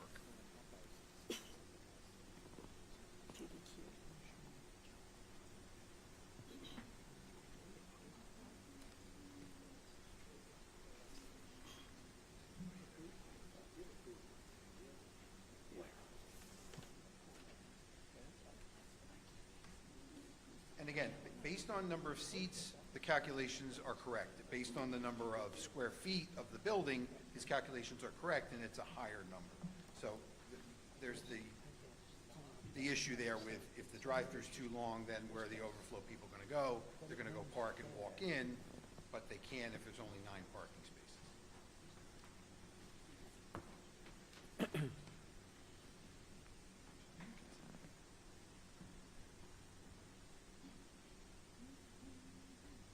Also, I would say that Popeyes is, for me at least, and my son, it's a destination. People like that chicken sandwich. So if I'm driving along and I got a choice between, I'm hungry, I want a cheeseburger, I don't care if it's Wendy's, I don't like Burger King, but if it's Wendy's, McDonald's, I'll stop at those. But if I'm looking for a Popeyes, I think the destination's a little bit higher, the pass-by rate might be a little bit lower. But again, his analysis was done with 0% pass-by. Do you think it somehow is different than, say, Chick-fil-A or what's the other one, Kentucky Fried Chicken? No, I'm saying Chick-fil-A is another one where it's a destination. We have, But it's drive-through, you don't get out of your car.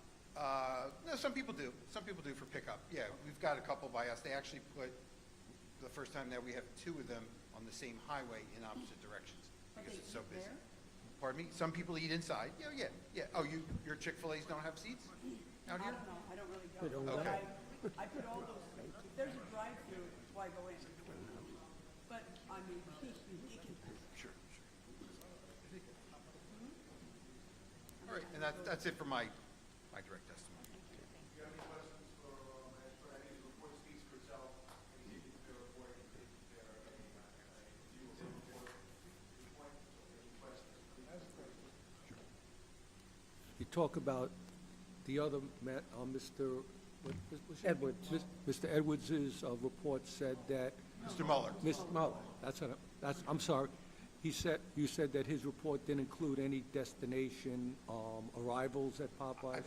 I believe he didn't use a pass-by credit, so when he did his analysis, No, he said meaning- 100% of people. In other words, meaning like somebody like me that wanted to go to Popeyes and was driving there, that wasn't in the analysis. No, in the, I guess I'll probably ask him Yeah, to well, clarify, but no, what- in the trip generation, you come up with the number of driveway trips, the ins and outs of the driveway. Yeah. Then a certain percentage of those are already on Long Beach Road. He said 0% are already on the road. All of those people are going to be coming new to Long Beach Road to come to the site and leave the site. No, it was conservative in his analysis and said that all the trips to this would be people that are not already on the road. They're coming from their home, saying, I want lunch, I'm going to go to Popeyes.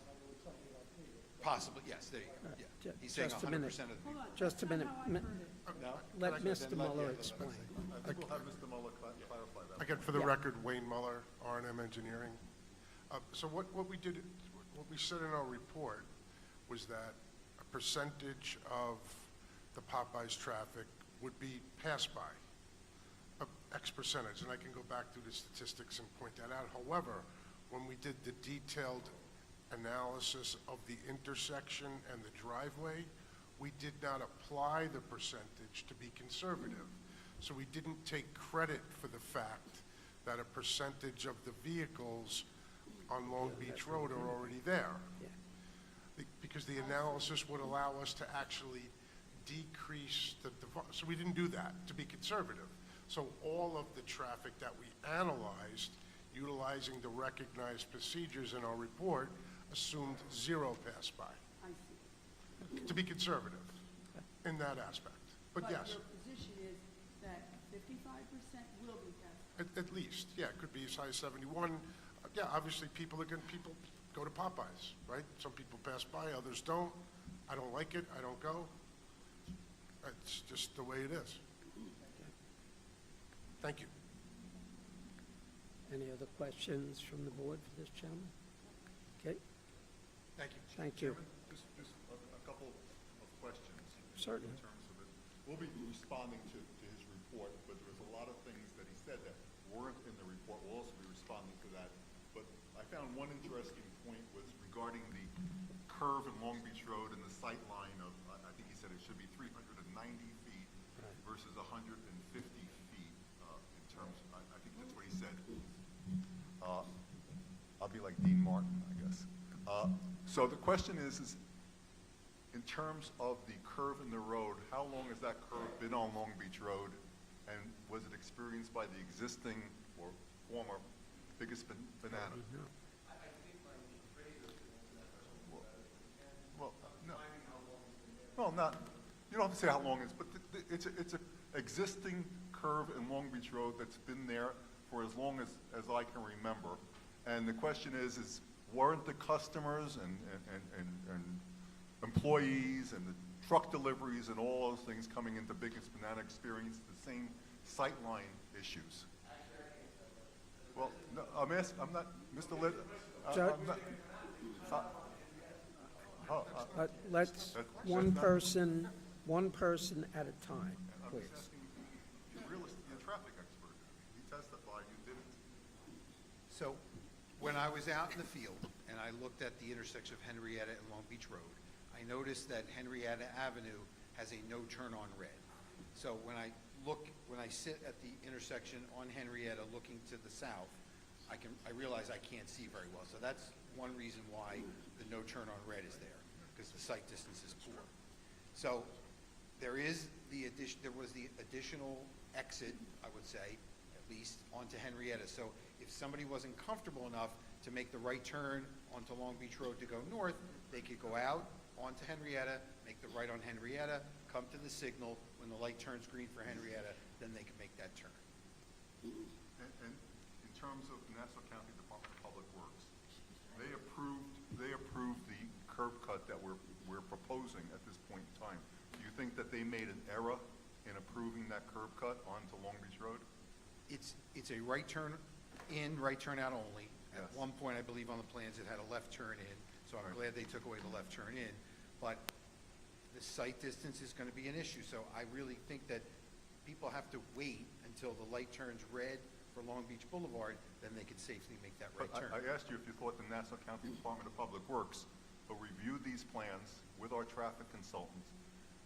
They went through various iterations in terms of coming up with what they thought was a wider curb cut in terms of putting a right turn only sign there. Did they err in terms of your expert opinion? Ideally, I'd like to have seen the driveway further away from Henrietta Avenue. So as far as, I wasn't involved in the meetings when they had their discussions, and if this was the best we could do kind of result, I really don't know what the answer to that is. Okay, and another question, are you familiar with various other fast food operations on Merrick Road, Sunrise Highway, Grand Avenue, and various other north, south, east, west thoroughfares within the town who have no right turn only signs coming out of their fast food restaurants similar to what we're proposing? I'm aware of some of them, yeah, I believe Taco Bell, I've looked at, there was another Popeyes, I believe I looked at. And have you observed their operations? No, I did not, no. So any type of machinations in terms of making left turns out, coming around on Henrietta, or making U-turns are basically something that you're just coming up with in terms of your imagination? No, in order to enter the site from the north, if you're traveling southbound, you can't make a left turn in. Yes, you Nassau- can. No, Nassau County made it a right in, right out. Right, right. Right, in and so right you'd out. have to either know ahead of time and turn down the street, walk with the W, Joaquina, and go around the block through the excuse me, through the neighborhood, and then. If you know the neighborhood. If you know the neighborhood, right, exactly. I have no further questions. We'll respond to the rest of the report. Mr. Litt? Yes, thank you. I'd like to invite my appraiser, Paul Martell. I know he has been previously vetted and food security the expert. I do have some report I'd like to hand also. He's qualifying, he intends to qualify as a real estate expert, is that correct? Okay. Mr. Edwards, same arrangement as to the traffic? My curriculum's in my report. I've been in front of this board. I have a special license under tax grievance to appear in Supreme Court. I'm the assessor in 3 separate municipalities. I sit on the IDA board. I've never been declined with regards to expert testimony in real estate matters, and I've been a commercial real estate agent in excess of 22 years. Anything else I need to qualify with for acceptance of the board? Mr. Edwards? One of the questions I have, and maybe I'm thinking too much of a conflict, but if he's on the Town of Hempstead IDA board, how can he testify before this? If he's on the Town of Hempstead IDA board. I'm on the Village of Freeport IDA board. Let me clarify that. Oh, okay, you're not on the Town of Hempstead. Well, he makes a good point. It was a misunderstanding. Okay. In light of your testimony, we will again qualify you as a real estate expert. Thank you. Testify in that capacity. So with that said, I'd really like to engage the board and have them understand why a drive-through at this location doesn't work. You're at a school in South Oceanside, you're picking up the kids, you're driving home, you're less than a half a mile from a location, and if I could have you just very simply pull your cell phones out and put them in front of you face down for just about 3 or 4 seconds. That's all this is going to take. It's a very simple experiment. Thank you. When I say go, I want you to look at your phone and look at the last number that is on there and see if you remember it when I end this experiment. Ready? Go. 1, 2, 3, bang! You've now had an accident. At 156 feet south of this location, from the curb cut of the existing proposed location, you are blind.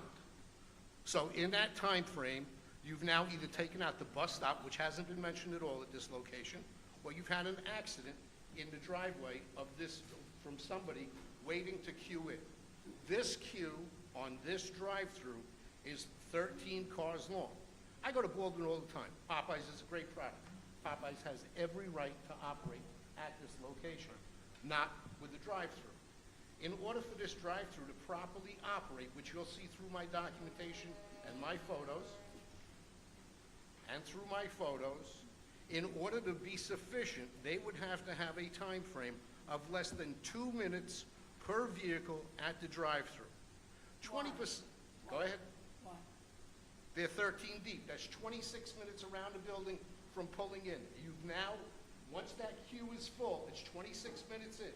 You want to tell me that if you had a 5-minute rotational basis going, you've taken up the entire parking lot. All 9 spots are now not accessible. You're into the street. If you take a look at my Exhibit B, which I've attached, okay, you're on the front page is Mr. Chairman, can I just interrupt a second, because I'm a little confused. We qualified as a real estate expert, and now we testifying. have testifying expert, as to traffic. testifying as a traffic expert and now a fast food operational expert. So I'm a little, I haven't heard anything regarding real estate yet.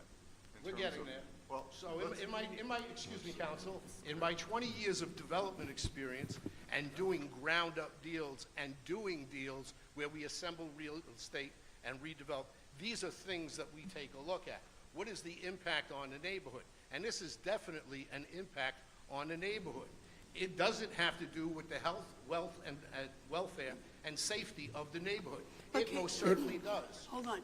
To the extent you want to tell us how the drive-through is going to adversely affect the values, can you use conclusions made by your traffic expert at least, or something like So that? I've been to the Baldwin site, which I've included photos of, because I live in Freeport, and I go to the Baldwin location, and I enjoy it.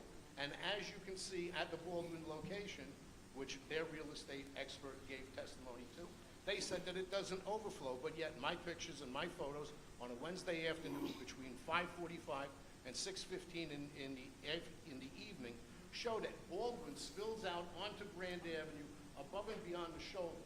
On this diagram, on this area, you don't have a shoulder laid up on Beach Road. There is no room for error.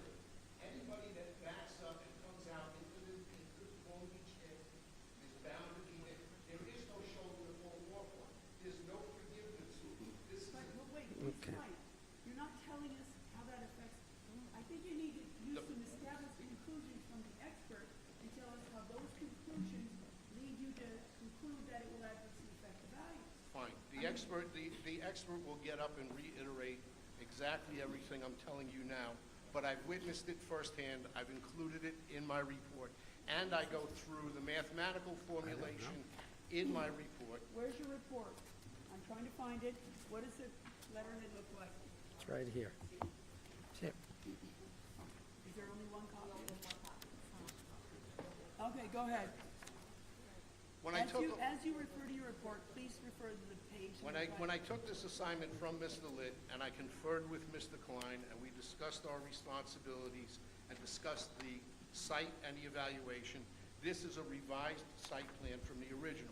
The original site plan had two curb cuts on it, one on Henrietta and one on Long Beach Road.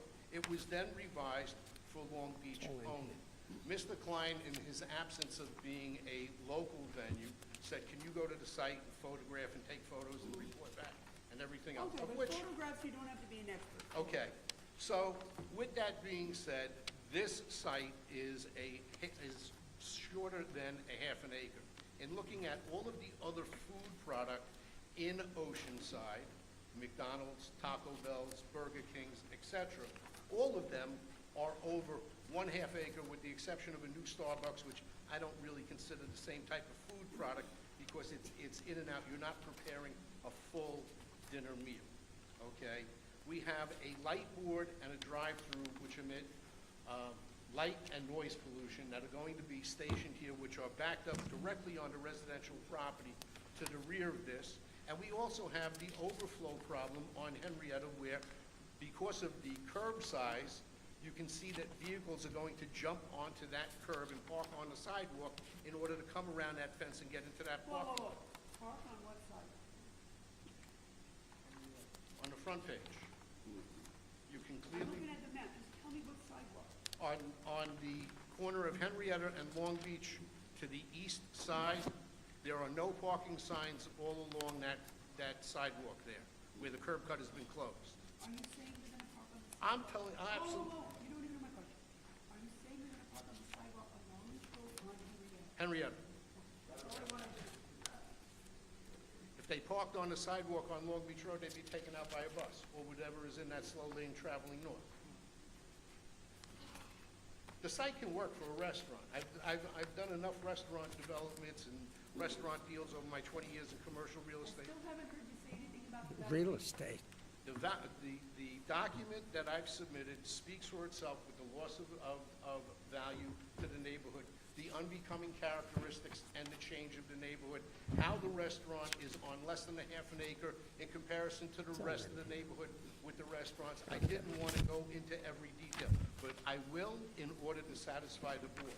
So the adjoining properties within a 1,500-foot radius of the property would all be negatively affected if the application is approved. The operation of this facility, which handles raw meat, discards saturated fats, oils, seafood, and chicken, has its waste area less than 15 feet from the residences in the neighborhood. And once vermin and pests nest and establish, it's a well-known fact that the eradication of such pests are nearly impossible. The traffic and parking issue with less than 9 or 10 spaces is an issue at hand. The site is just undevelopable, and the flow of traffic around a building with a single curb cut doesn't make any sense to be in operation. It can easily be refitted to fit on this venue. Realtors and appraisers also use a walkability rating for real estate value. As an example, what was once a walkable area with a rating of 8, once this restaurant goes into effect with its drive-through, the walkability rate in the neighborhood may be reduced to a 5. There's a synagogue in the direct area, and it gets its own dedicated security guard from Nassau County when that synagogue is in operation. Are we going to put, or is Nassau County going to put, a uniformed officer at this location, A, to direct the flow of traffic when it does overflow, and B, to ticket any and all vehicles that are illegally entering and exiting and overflowing on the parking on the sides of this property. Light pollution also results in the loss of value of the property. Any commercial venue lit with towering parking lights, menu boards, marquee signs, preview boards that impede the properties will detract from the value. The hours of operation of this particular facility are until 1 a.m. at night. Well, that's what they said. Somebody's going to be sitting there listening to, how many pieces of fried chicken do you want? At 12:30 in the middle of the night because the menu board is on.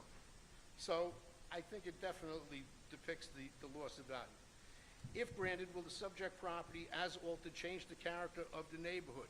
Yes. I didn't find a single meal product in Oceanside that was on less than a half an acre of property. This parcel, what was that? This one was 17,280 square feet, where the other smallest minimum was 21,780 square feet, which is a half an acre, which is a 21% difference between it and its next closest competitor. The 5 restaurants with drive-through facilities are McDonald's, Burger King, Wendy's, and 2 Taco Bells. All of the facilities are also on main thoroughfares in the neighborhood, and the 5 drive-through restaurants are on the following roadways: Atlantic, Long Beach, Sunrise, and in contrast to the proposed project, none of them have both entrances and exits combined in the same driveway. They're all on one or other side. Will the application create a nuisance? I think I've already spoken to the fact of that. I think that several residents, homeowners behind me will tell you how much of a nuisance it's going to be with trash and garbage all over the place. The Long Island Multiple Listing Service report from January of 20 through June of 24 shows that more than 150 properties within a 1,500 linear feet of the subject property have ranged from a low of $200,000 for a plot of land up to $975,000 for a single-family home. To the residents of the immediate neighborhood, the subject property is operated as a small retail food store and an authorized commercial retail store with a restaurant venue. Had they known it would eventually be reopening as a drive-through restaurant with accompanying nuisances, they may have purchased their property elsewhere. Additionally, the lack of proposed on-site parking will create a nuisance. It leads to an overflow of vehicle parking and vehicle traffic on the streets. Moreover, it's a major nuisance to walk outside one's front door and watch strangers eating in their car in front of one's permanent residence. It's also a nuisance to have strangers dispose of their food and waste on your property. And my expert opinion is that if this proposed facility was operational from January of 20 to 24, the sales prices of the collected real estate data would be much lower than what they show it is now. Would the application jeopardize the safety and welfare of others? I can't go into enough detail about how this jeopardizes the safety and the welfare of the neighborhood in general. The lack of parking, the right in, the right out. I understand that I'm getting back on the same subject, Yeah, Mr. because Chairman. we didn't but- qualify you as a Safety safety expert. expert. It's part of the process, madam. You know, I It's understand. part of the process. I'm not qualified, but I'm going to give expert testimony because it's part of the process. In real estate, there are formulas that are given in order to formulate the proper seating charts and parking formulations. This venue doesn't come close to them. That's why I believe I can effectively testify to it. So what are these equations that you refer to? You're supposed to have 3 seats per or 1 parking space for 3 seats. Right. So you have 9 in a 1,900 square foot restaurant. Now you have an entire queue that goes around, but you also lessen the building But by wait, 50%. if we use that calculation, they actually have more parking than they need. It's only when you use the square footage, which we are supposed to take the higher, when we use the square footage, it moves them up to 20 instead of the .4, you know, if they went by just seats, they only need like, whatever, 5, 6 spots. I agree. If we turn the drive-through into parking spaces, I think it makes a much better venue. That wasn't exactly what I was saying, but okay. Anyway, with that being said, I've done a math calculation in Exhibit C. In Exhibit A, there are photos of the traffic pattern on June 4th, 2023, which Wait, shows that hold on, from which exhibit? Exhibit A. They're not labeled. Oh, here, Appendix A, okay. On the first page of the appendix, from Okay. Joaquina at the traffic light, all the way down through Henrietta, with nobody at that venue, Henrietta is blocked. Wait, our first page shows a picture of Big Banana. Collier's International Brochure. No. We have another one. Baldwin Picks.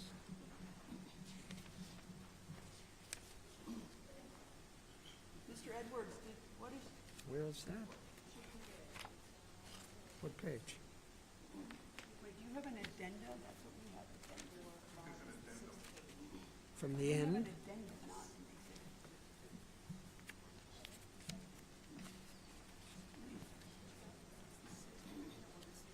an exhibit. No, no, you No. see what I mean? What's that? Exhibit A is subject photos. Watch. Oh, that one.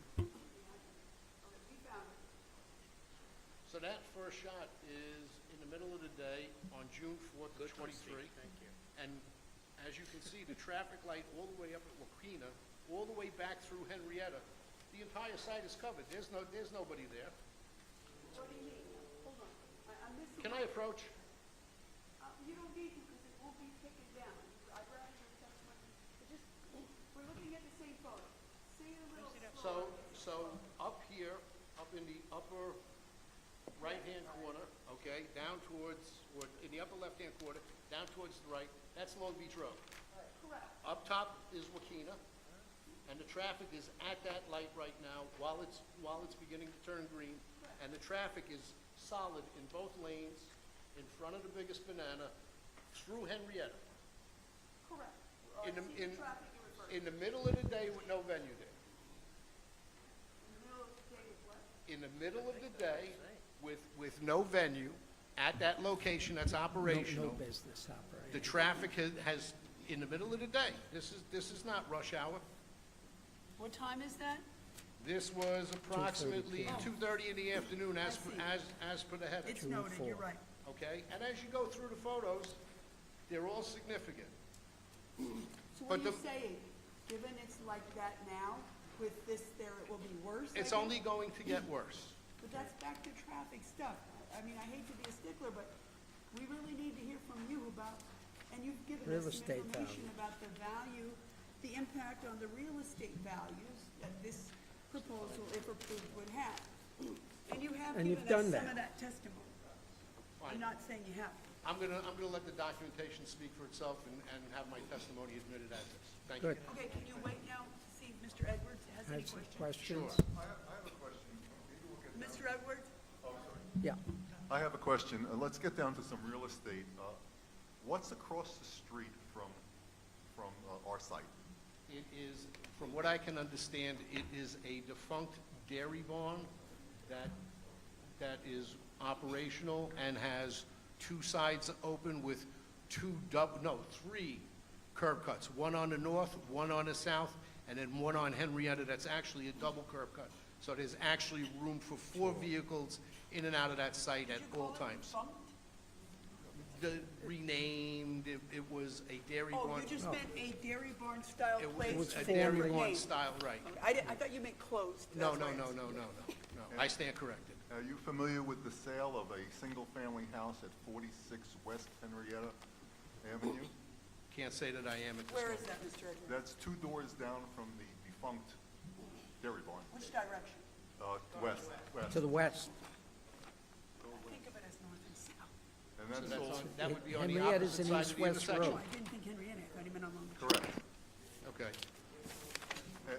And would you say that dairy barn had an impact on the sales, on the price of that? No, I would think that the dairy barn's been there since probably 1970-something, and I would think that the ownership knew exactly what they were buying on the west side of that intersection. But what Wait, about the Mr. person? Mr. Edwards, can I just ask you, I'm catching up, I'm sorry. Were you talking about 3336? Is that the No, 46 West Henrietta. 46 what? West Henrietta. Henrietta. I don't Oh, think gotcha. Yeah, it's, I would also go to say that they're not cooking food, they don't have grease traps, they don't keep odd hours beyond 9 o'clock at night. He didn't ask I'm that. not asking you that question. I'm just asking you, as a prospective purchaser, West Henrietta. would it have, a prospective purchaser, would that look at upon buying that house, which just recently sold, in terms of the operation of the existing dairy, we'll call it dairy barn for now, operation? Let the buyer beware. Okay, for the record, that property recently sold for $1,199,000. That's 2 doors off of basically a block west of Long Beach Road, within it. in Gotta terms be. of- It's not- And that's Mr. gotta- DeBella, in terms Yeah. of you've seen pictures of the previous user of our site, which was Biggest Banana, which had a deli with grease traps, which had a major operation in terms of food. It had a compactor. It had a non-permitted refrigeration unit that went along the east side of the property. What was the impact of that operation with trucks parked on the site? There are pictures of Mr. Nelson's exhibits which show, their delivery trucks delivering on the site. Excuse me. Sir, if you want to have a conversation, it's difficult enough to hear up here with one person speaking. So if you're going to have a conversation, please do it outside. And then when you're finished, come back in. No big deal. In my 20-plus years' experience as a real estate agent, specializing in commercial, for commercial food venues that are local mom-and-pop specialty supermarkets specializing in produce with the accessory deli counter, they're not frying foods. They don't have a grease trap that has to be emptied out once a week. They don't have deliveries that are coming 4 or 5 times a week to do all kinds of food prep work. The pollution is a night and day difference between the two, and there's no outside lighting that's on for hours on end into the night disturbing sleep, nor is there an audio board barking out what your order was as they drive around the building. That's true, some of that's The thing true. is, though, I don't think he listened to my testimony and to what I said. 2 trucks, 2 26-foot trucks delivered during the morning, plus garbage pickup twice or 2 times. I recall. That's the first thing. Second of all, in terms of a photometric plan, we have a photometric plan for the parking lot, which keeps all lighting onto the parking lot. 3, drive-through, in terms of drive-through windows and menu boards and things like that. My experience, obviously, over the last years I've lived in Merritt, we have four fast food restaurants, Burger King, Wendy's, McDonald's, and Taco Bell, all on Merrick Road, which is similar to Long Beach Road, all backing up to residential properties.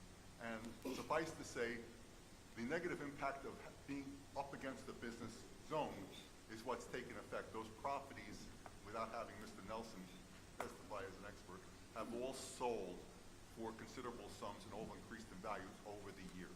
So the question comes down, while I appreciate Mr. DeVella giving us testimony as a traffic expert, an operational, fast food operational expert, a commercial real estate expert, I don't think he really has given any testimony as a real estate expert, as to the impact of this operation, other than to make basically questionable statements as to impact, talking about grease traps and things like that. Big Banana had a very active operation there, much more impactful than this operation would be. And the question really comes down is that, while I just wish he would testify as Mr. Nelson testified, as a real estate expert, and not give us But he guesses. has pointed out some distinctions between the deli, Big Banana, or Biggest Banana, and the drive-through, its noise, the frying, the grease. That is, I mean, you don't have to be an expert to say there's some distinction there. Whatever it weighs in, is another matter, but, okay, we understand. It's the same distinction that, again, as I pointed out, this board, and I always look back in 1934, whenever the zoning maps went in, I wish they would have done 150 feet depth with a 25 or 30-foot buffer. It made our lives much easier, but they didn't. Be a lot better. It would have been a lot better. And Built-in buffer everywhere. They would have been built in, and we wouldn't have had this issue, but the question comes down, is that fast food restaurants and commercial uses exist on our major thoroughfares, and this board has seen many more cases than I'll ever see, have approved cases in numerous localities of the town.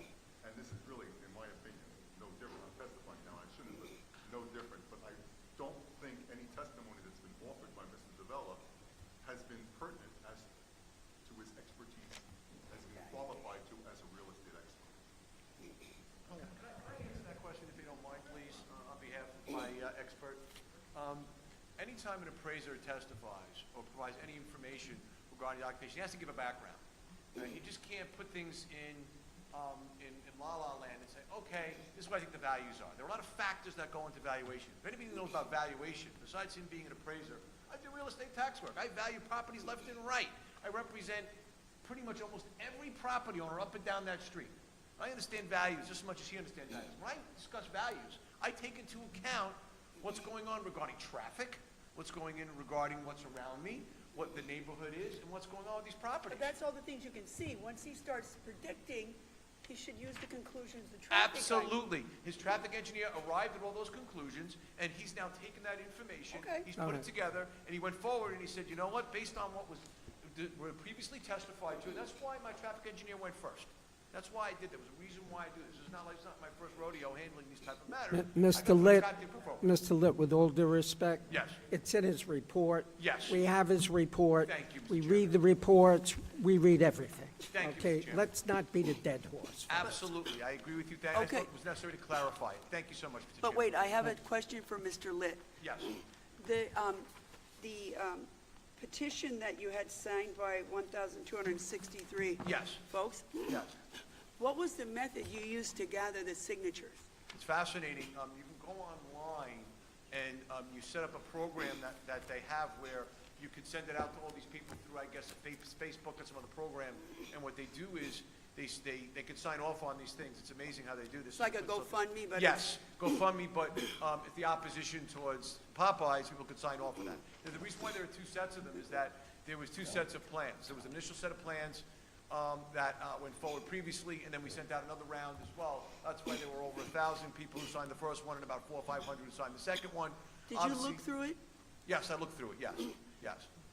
How long, well, it seems in July 3rd of 2024, did you know Kanye West signed it? Well, obviously, there are going to be people, that's why when I said over 1,000, even though it's probably about 12, It 1,400. might have been him, it's California. I Listen, think he's in Wyoming I now. don't know, maybe he did sign it. Again, we always try to look and check and see who signs these things. That's why when I say 1,000, I try to err on the side of conservativeness. It was probably 1,200, 1,300, but I guarantee there's a few within that. That's And probably. Peach Umbrella signed it too. Well, again, It's on cute, these things, right? you're always going to have them, but it is what it is. I'm not Yeah. being critical, I just thought it was That's fun. okay. And obviously, all the letters and everything else as well. And you can see the people that are here and We people have, that are watching. we have the letters, we have an Yeah. entire file of the letters, we will look through them. And again, Mr. Chairman, I don't want to beat a dead horse either. Everything, the documents speak for themselves. Mr. Edwards can have an Correct. opportunity to take a look at him and provide further comment later on, that's fine as well. But I just want to at least clarify in particular that's why my traffic engineer did go first, to sort of lay the foundation for my appraiser. Understood. And I think unless there's any further questions for the appraiser, obviously, I would suggest if anybody else wants to speak, they could speak. Mr. Edwards, were you done? We're good. And the only comment I have to make is say thank you very much. And I tried to hit all the bases and everything else. The young lady who did ask me to mention the buses, which we mentioned, the bus stop, that's He did. located over there. He did. Otherwise, I tried to avoid, see what we can do here. Expedite the process. Is there anyone else who would like to testify in opposition? Please come up, sir. Were they already sworn in? I don't know. I don't think he was. No, we didn't have a mass swearing in. I do. My name is Steve Peetler. I live at 3333 Fifth Street, which is on the corner of Joaquina and Fifth Street. Go ahead. Okay. I just wanted to clear up a couple of things that everybody was talking about here, and to talk about the apples and bananas, basically, as you had brought up. Number one, another thing you had brought up about the trucks. They're saying it's a 26-foot box truck that's going to be making deliveries. And we all know, we all have common sense, they're not going to make it there between 8 and 10 every day. They're going to get there when the restaurant's open. It'll be impossible for a 26-foot box truck to pull in, deliver, and safely pull out. It's not going to happen, especially if there's cars in there. That's number one. Point one. Delivery drivers, again, let's all use common sense. Let's use reality. They're not going to get on the line. They're going to pull into the parking spots. And if the parking spots are full, they're going to park on Long Beach Road, or they're going to park on Henrietta, where you're not allowed to park. The right in, right out.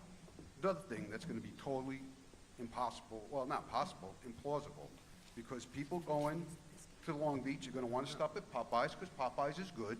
They're going to make an illegal left turn into the restaurant. When you want to come out, they're going to make a left turn going out. Now, I don't know who's going to enforce a sign that a business owner puts up. I thought it had to be legislatively enacted for a no-turning sign to be enforced. They're not going to enforce it. It's not going to happen. Sir, I apologize. What's your name and where you live? I want to look for you on the map. Oh, I'm at 3333 Fifth Street, Steve Peetler, corner of Joaquina.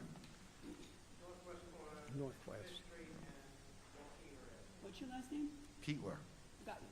Thank you. And I want to thank these gentlemen for reminding me of something. They talk about the new restaurant on Sunrise Highway with the drive-through. The drive-through comes nowhere near a residential area. There's a full street between the drive-through and the houses. Apples to bananas. Which restaurant I think it was the on Polo Sunrise Campo, Highway or are they you brought it referring up, the one that they brought up. Which one? No, Merrick, right. We still don't know. It's right on Sunrise Highway, Merrick, by Babylon Turnpike, maybe? Yeah, by Babylon Turnpike. Polo Camporo. Check it. Pollo and Yeah. what? My Spanish, I flunked it 4 years in a row. Campero. Campero. Okay. Right. All right, go on. So that's apples to bananas. And then the best one is they talk about the McDonald's in Merrick, which has its own entrance and exit. Have any of you guys, including that traffic guy, been there at dinner time? The full right lane of Merrick Road heading westbound is blocked every single night because the drive-through is more than, I guess, everybody voted for. And that's what's going to happen. That is common sense. It's going to happen, and it's going to happen here. The only difference there is you have that curve in the road. Now, people talk about where they put the Department of Transportation made a mistake. I am not an expert, but I have common sense. And they did make a mistake. They did. They did. Because right there, there was a bus stop. There was. But go and look at that bus stop. It's been flattened. It's been flattened because it's been hit. There's been numerous times it's been hit. Nassau County moved the bus stop up a full block because of it. Nassau County, the people that made his decision are the same people that moved the bus stop. No, so where is the bus stop now? Now it's on the corner of Joaquina block north. There's a thing outside. Yeah, No, there's something that looks like a bus stop. right, Just south of the curb cut for the. right. If you go So look, that's not really a bus stop anymore. it's a destroyed bus stop. Well, we'll call it a defunct bus stop because I'm gonna bring that up next. Wait, but that bus stop's not anymore. No, it's not operational anymore. On the other side of the street, in front of the dairy barn, it's operational, because you have a full site that you could see. Over there, you can't see. And he brings up 46 West Henrietta. I want him to tell you where it is exactly.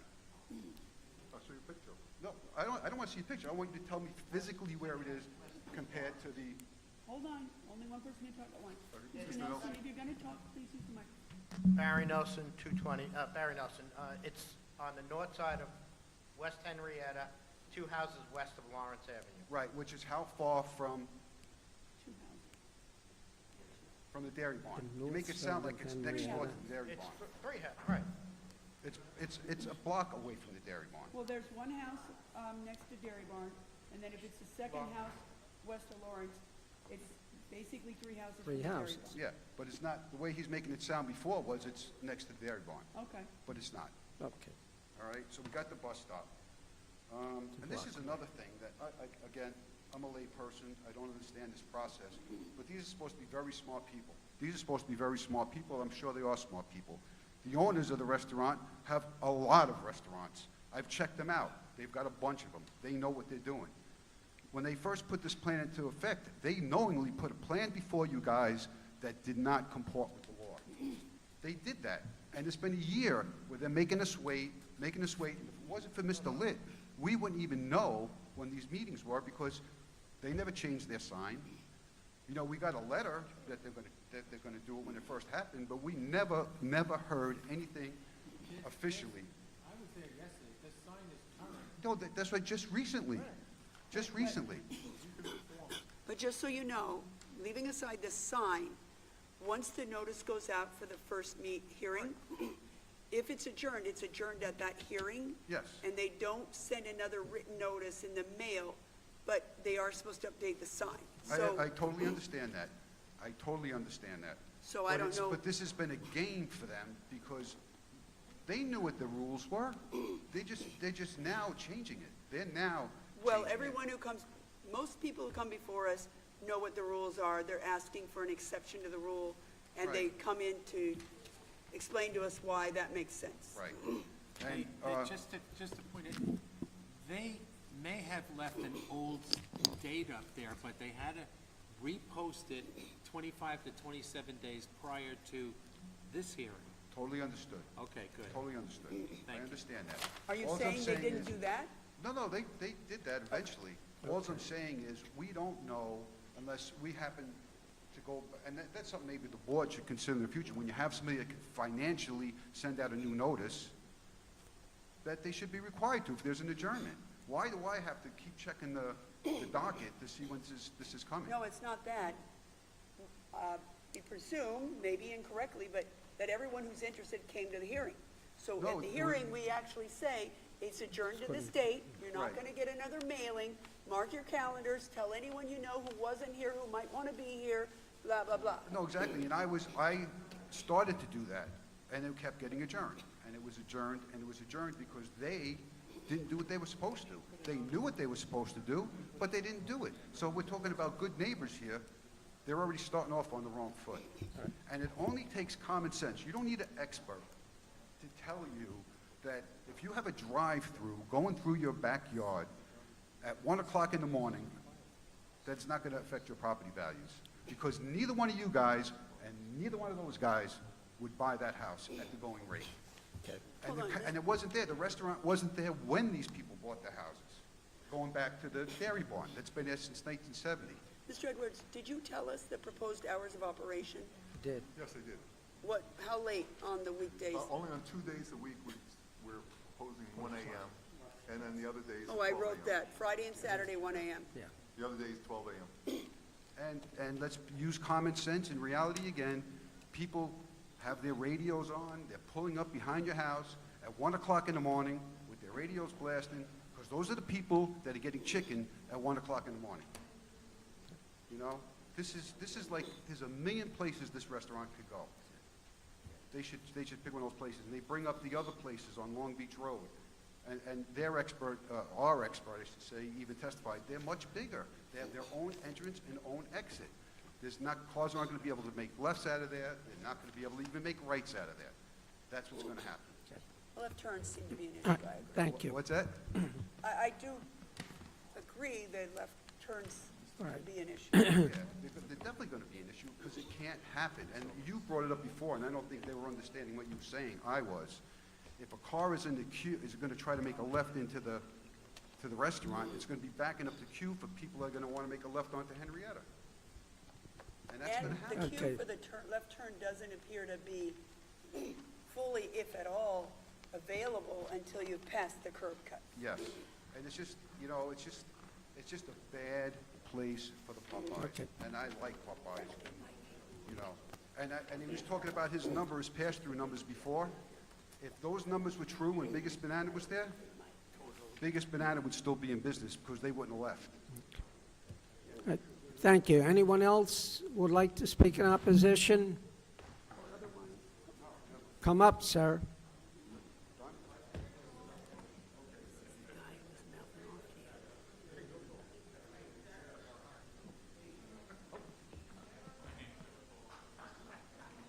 I do.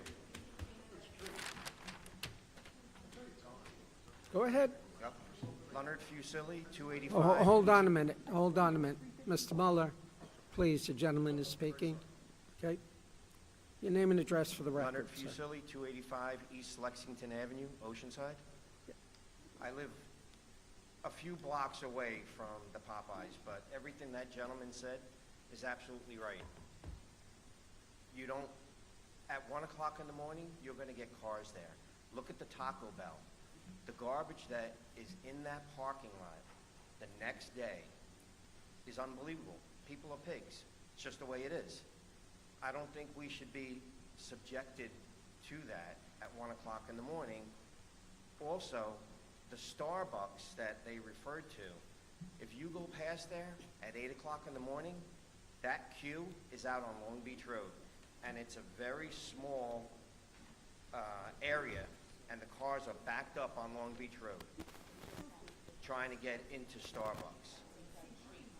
It's a fact. I own a business. I ask my drivers to come between certain hours. You know how many times they come between the hours that I want them to? Never. They get backed up. There's traffic. I'd like my delivery before 9 a.m. No, they're getting there at midnight. Fire him. You're fired. Can't do that. The parking situation, employees, you might get a few employees that take mass transit. The manager's gonna have his own car. The assistant manager is gonna have their own car. Where are they gonna park? You can't park on Henrietta. I've seen many accidents at that corner that we're referring to. Because you're trying to make a left or a right, and it's impossible. Because the way the street is, also it's off-center. So, it's just not an ideal location for a drive-through. I mean, they say you can have a restaurant there, okay, but we don't need a drive-through there. And the last thing, again, what that gentleman said, the house he referred to, there's a whole nother block in between. He's nowhere near that dairy barn. I mean, if you're gonna say something, be accurate. Yes, that house was sold for $1.2 million, but I think it was also a 5-bedroom house, and it was the white elephant of the block. So yeah, he's right, it did sell for a lot of money, but it's many houses away from the dairy barn. So I just don't understand how they can say this when they know that it's nowhere relevant to what we're talking about. So, I think that's it. Thank you. Thank you for your time. Anyone else?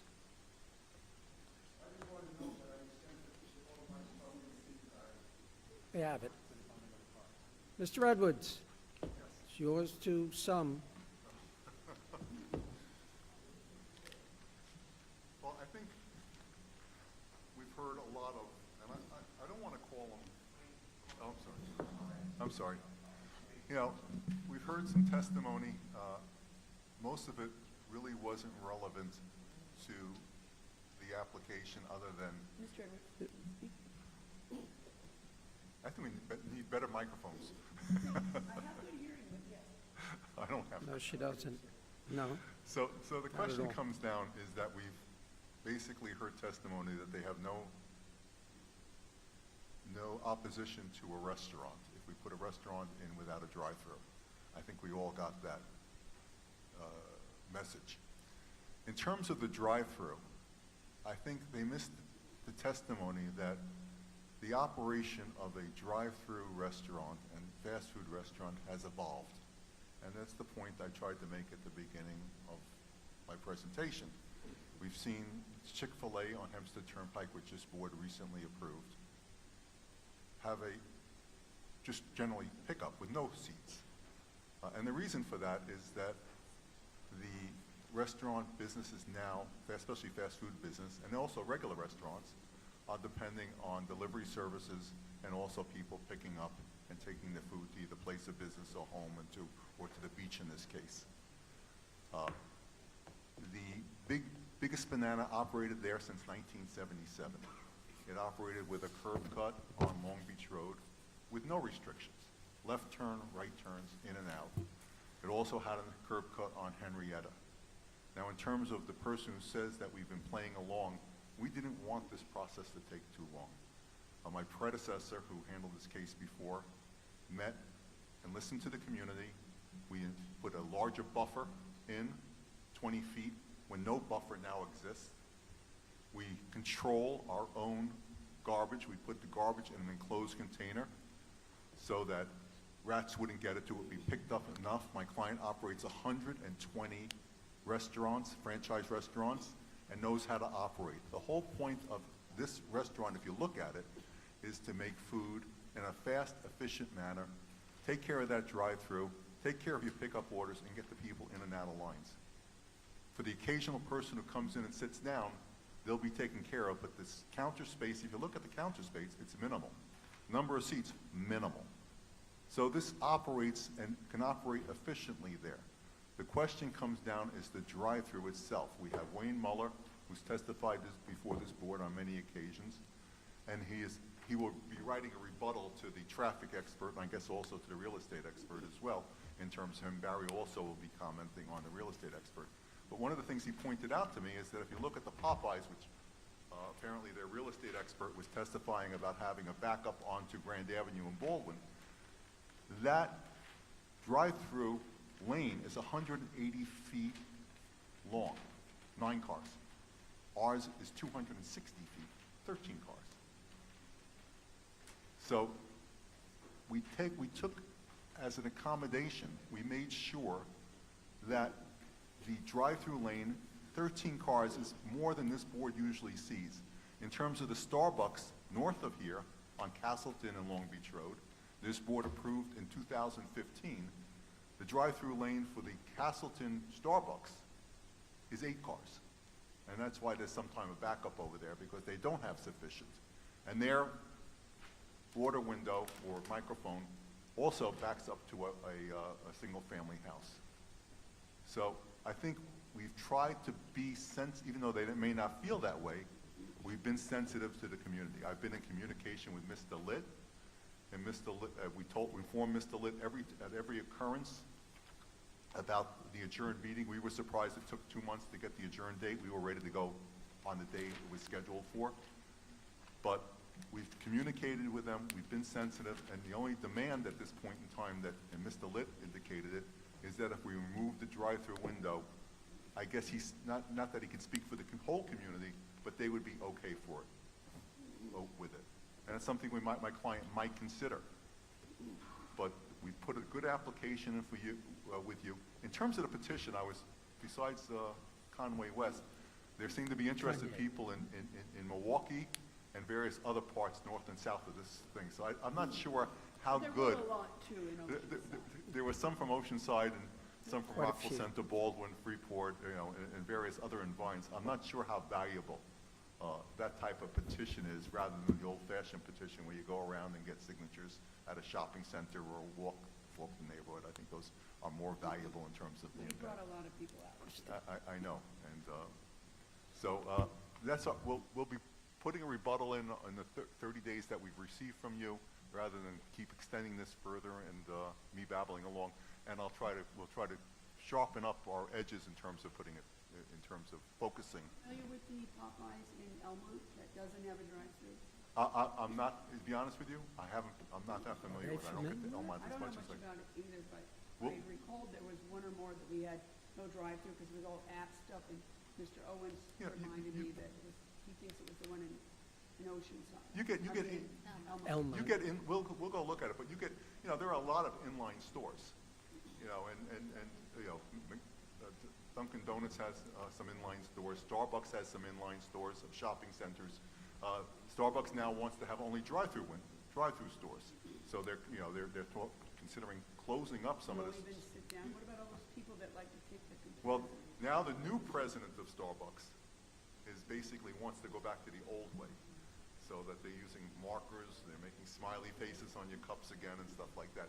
But, it's one of those things that evolve, and it might evolve a different way where people sit down at fast food restaurants. I don't know. Maybe when everyone goes back to work in the office. Maybe that could be true, but the point is that it's an evolution, like I pointed out. It's a lot different, in terms of destinations. The Texas Ranger was a destination. Rudy's Fish and Chips was a destination. Rudy's Restaurant was on Long Beach Road, and all those places were destinations. I would go out of my way for them, but not for Popeyes. It just doesn't happen. Okay, So that's my That's it. presentation, and thank you very much. thank you all for coming and participating.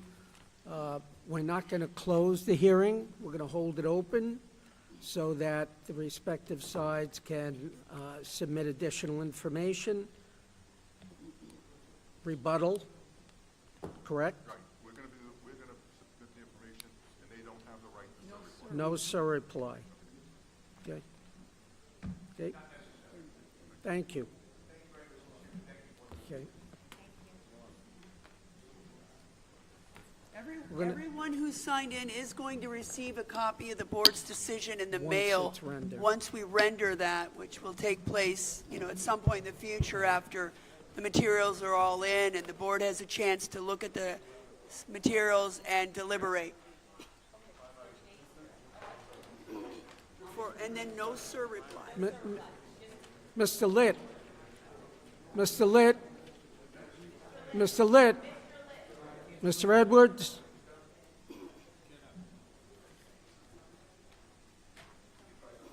You correct me if I'm wrong, but we gave you a period of 30 days, is that correct? Yeah. Okay. There was a question about that. Okay.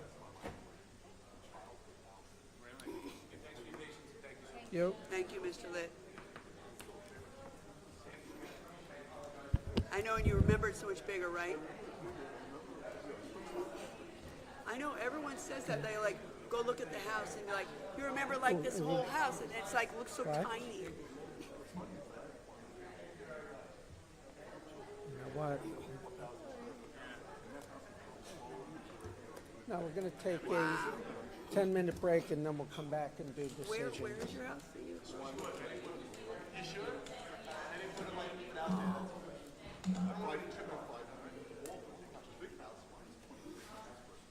Wow.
decisions, turn on your speakers. All right. First case, 249 of 2025, West Hempstead, St. Thomas Apostle Roman Catholic Church, amusement rides, church parking lot, southeast corner of Westminster Road and Argyle Road, granted from the bench. 250 of 2025, West Hempstead, Ara Tarosian, renewal of a grant to maintain a two-family dwelling. Property address is 256 Ivy Street. Do I have any questions from the board? If not, do I have a motion? I have a motion, file number 250 of 25, West Hempstead, Ara Tarasini, renewal of grant to maintain two-family dwelling be granted as requested with two-family. Temporary, same conditions. Second, all in favor? Any opposed? Next case, Levittown, 251 of 25, Laura Bolson, special exception to replace the second accessory structure, which is a shed higher than permitted. Property address is 26 Sunrise Lane. Do I have any questions from the board? If not, do I have a motion? I move case 11 foot high. 251 of 25 in Levittown, Laura Balsam, located at 26 Sunrise Lane, be approved as requested. Second, all in favor? Aye. Any opposed? Cases 252 and 253 of 2025, Merrick Ali Khan, variances, front yard setback to both streets, maintain the addition attached to the dwelling. This was the fence that wasn't before us. I think Joe's Variance side yard, maintain two air conditioning units, property address 136 Smith Street. Does somebody want to inspect? Yes. Joe. I volunteered by Couture to inspect. JP. Cases 254 and 255 of 2025, Lido Beach, Glenn Chinook and Lorena Chinook. Variance, lot area occupied, construct a deck attached to a dwelling. Special exception to maintain an accessory structure, a gazebo higher than permitted with a lot area occupied variance. Property address 153 Regent Drive in Christina, Lido. instead of maintain, it's really a replace the gazebo. I don't know if that Right. matters. Although, we can, it's not maintained, it's really, should be probably installed. So we'll amend the She wants to caption. take down the temporary and put in a permanent. And they agreed to a condition that they know, that they not enclose any of the proposed structures before us. Also, no bright lights shining into the neighbors, which they're fine with. So that said, I would move that case 254 and 255, 2025 in Lido Beach, affecting the property 153 Regent Drive, be approved as requested with the reference conditions. Second, Second. all in favor? 256, cases 256 through 258, inclusive, North Belmore, John Farella, variance rear yard, maintain one-story addition, and rear deck, both attached to a dwelling, maintained shed not permitted in the front yard, maintained 6-foot-high PVC fence forward of the dwelling, which may substantially obstruct the line of sight. Property address, No enclosure. 2600 South Bismarck Avenue in North Belmore. Any discussion? If not, do I have a motion? Just that they agreed, I asked them about enclosure, and they agreed to a condition that it not be enclosed. And fence conditions temporary? Yes. Right. 5 years temporary, right. Second, Second. all in favor? Aye. Any opposed? 259 and 260 of 2025, Wantor, Joseph and Shanna D'Angelo, variance, side yard aggregate, convert partial garage conversion to living space, special exception to maintain a second accessory structure at pergola, 37 Downhill Lane. Any discussion? If not, do I have a motion? I move that case 259 and 260 and Wantor, D'Angelo at 37 Downhill Lane in Levittown be granted as requested. Second, all in favor? Aye. Any opposed? Cases 261 and 262 of 2025, Hewlett. Neil Bendayan, variances, lot area occupied, front yard setback on Thomas Street. Maintained front porch enclosure, of course, that should be kept open. Yeah, there's two. Attached to the dwelling, variances, lot area occupied, front yard setbacks on Thomas Street and Keystone Place. Construct, right, construct addition, roof over open porch, which will also be kept open, and wood deck, all attached to the dwelling. Any other comments from the board? If not, do I have a motion? I make a motion, file number 261, 262, Hewlett, Neal, Bendayane, variances, lot occupied, front setback, maintain front porch, construct addition, of roof over porch which cannot be enclosed as a condition, wood deck, all attached to dwelling be granted as requested. Second? Second. All in favor? Aye. Any opposed? Case 263, this is the garage, 16-footer, along with a basement. Someone want to take a look at that? Just go There's look at nothing the- to look at, Well, there because is. it's There's the not old concerned. one. All right, That's the yeah, old I one, have and the guy had inspect. to Somebody look at should look at the rendering. neighborhood. Yeah. I'm against it. I think that if he wants to build a new garage, it should be the right height and size. Well, so what? Want to make a motion? I would if, I don't want to know what everybody thinks. I know what I think. That's what I think. Make a motion. Make a motion. I make a motion, file number 263 of 25, Belmore Chris Wazinski and Shannon Wazinski, special exemption to construct accessory structure with cellar higher and larger than permitted be denied. Second? All in favor? Aye. Any opposed? Thank you, board. Yes. That was horrible, in my opinion. Okay, 264 of 2025 East Meadow Plaza of Regency, LLC, install one double-face illuminated pylon sign, overall size 428 square feet, 214 per side, overall height 30-foot clearance, 4.8, 4 feet 8 inches from grade. Did You like that? Katori, you want to look at that? The sign? Yeah. No, I was okay with it. Once Okay. we went through the setbacks. Okay. Okay, so I move case 264 of 25 East Meadow Plaza Regency at 1900 Hempstead Turnpike be approved as requested, temporary with Sign sign conditions. conditions. Second? Second. All in favor? Aye. Any opposed? 265 to 267 inclusive, Seaford, James V. Esposito and Nancy J. Yanni Esposito. They're the other Espositos. Variances, lot area occupied. No, That we was the- decided that. no, it we was- decided you didn't need it. Didn't, it's not the walk-in? Permitted encroachment, no. it That's wasn't. right. That's right. Construct a dwelling with a garage, demolish the existing dwelling, variance, lot area occupied, convert one-family dwelling to a two-family dwelling, property address is 3668 Naomi Street. I'm okay with everything except I'm not sure about the middle case. I'm not, How do other people feel? well, The what case? Two-family. Two-family, yeah. I don't I think there are, I looked on the area map. I mean, you grant that one, there's at least 8 others that you're gonna have to grant if they come in and say, we want a two-family as well, a precedential value.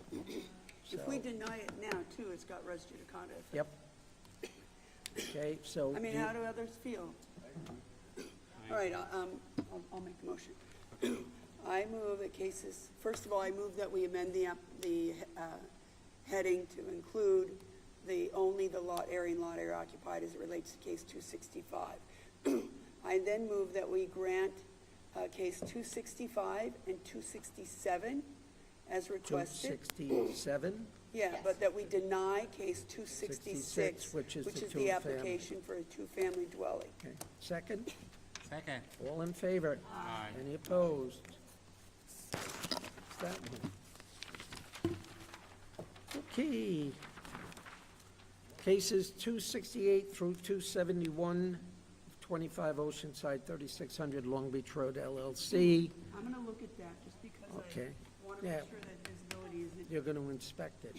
And cases 445 and 446 of 2024 and 1384 of 2024, Oceanside, we're going to hold for 30 days to allow the applicant to give us a rebuttal and with no surreply. So we're going to hold that case. Case 136, pardon?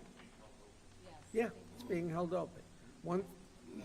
Limited open, so One third- only one third- purpose of receiving the funds. expert replies on two matters. Case 136 of 2025, Point Lookout, MMACZZ Inc., real catchy name there. That one's been adjourned to June 20th at 2 PM. June 25th, I can't read my own writing. I'm not Okay. gonna either. It was a productive afternoon. All right, how about reserve calendar? Next week or the week after? Okay, well, the Don't first let me- is we do have a slight update. I know that it is adjourned to July 2nd, That's 7:29, 7:30? 7:29, 7:30. July, No.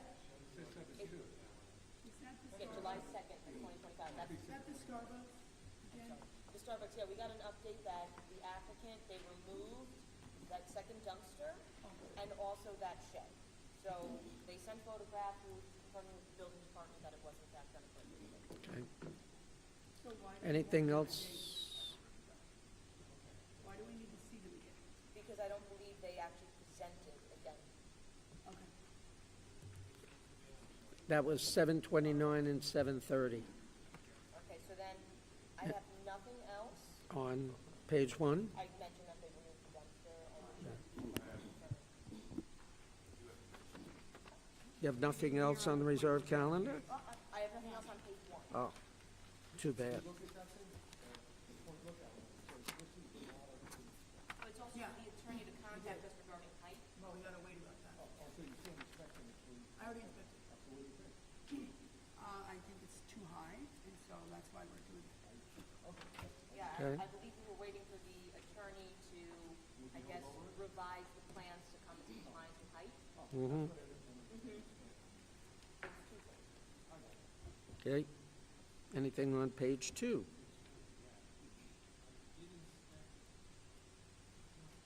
Merit, 228. 228. Igor, Yes. Igor. That, What say you? What a hump. that fence is okay. On the other side, however, there's a 4-foot fence with 5-foot shrubs in there, and it does block driveways. I don't Is it think. the applicant? Not before us. It's the applicants. That, in theory, should be caught upon final inspection. Well, By the I think we should just say the board takes notice. This is the other side. I wanna be- Constructive It notice. blocks his driveway and that driveway. Yeah, more so than that one. Straight next. No, Which one, which house is the applicant? this one. What a nice shrub. It is, but it blocks both their driveways. I know where you're driving. All right, what do you wanna do? I think it should, I think a living fence should be granted at 15 feet maximum. Wait, if you're coming to the board, okay, but if you're coming to the board Yes. for your fences and your living fences, how does it happen that you don't come for the other piece? Has to be the neighbor. Either that, or else they might not have shown it on their plans. But like, even if you're not the most honest person, you've decided I'm gonna go in and get the shit approved. My living fence on this side, I'm not bringing this one? I bet It it's might the not have been neighbor. shown on the plans? It may I not don't have. know. No, but I mean, why, you put it on the Yeah, plan.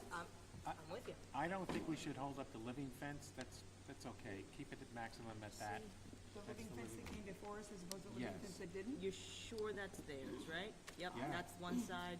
Yep, that's on the inside. But I think you should write something the board notes that What do you wanna? this should either be cut down or legalized. It's simple. Okay. You're very good. You're the best. I looked at Lita, but I wanna look at it again, so I'll skip through it.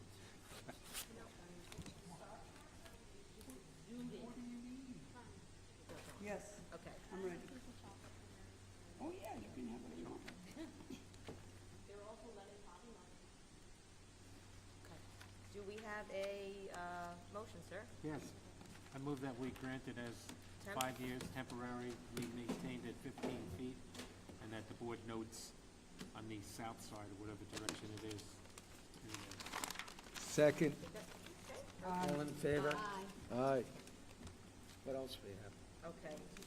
Did anybody take a look at that shed, 231 near East Rathaway? I'll do that. I'll have to do it. This one. Yes. Yes. We're out. What Was I in that day? I don't remember the crazy guy. Guys, Oh, I wasn't here that morning.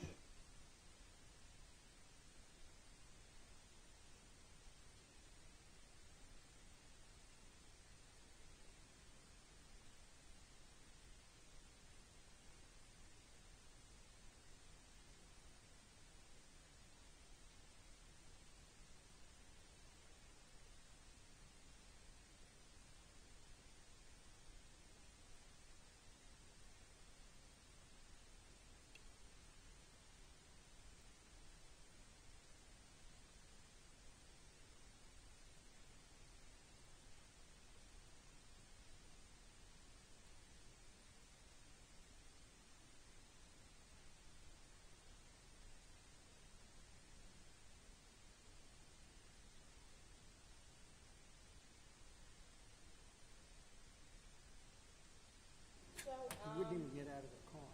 any update on?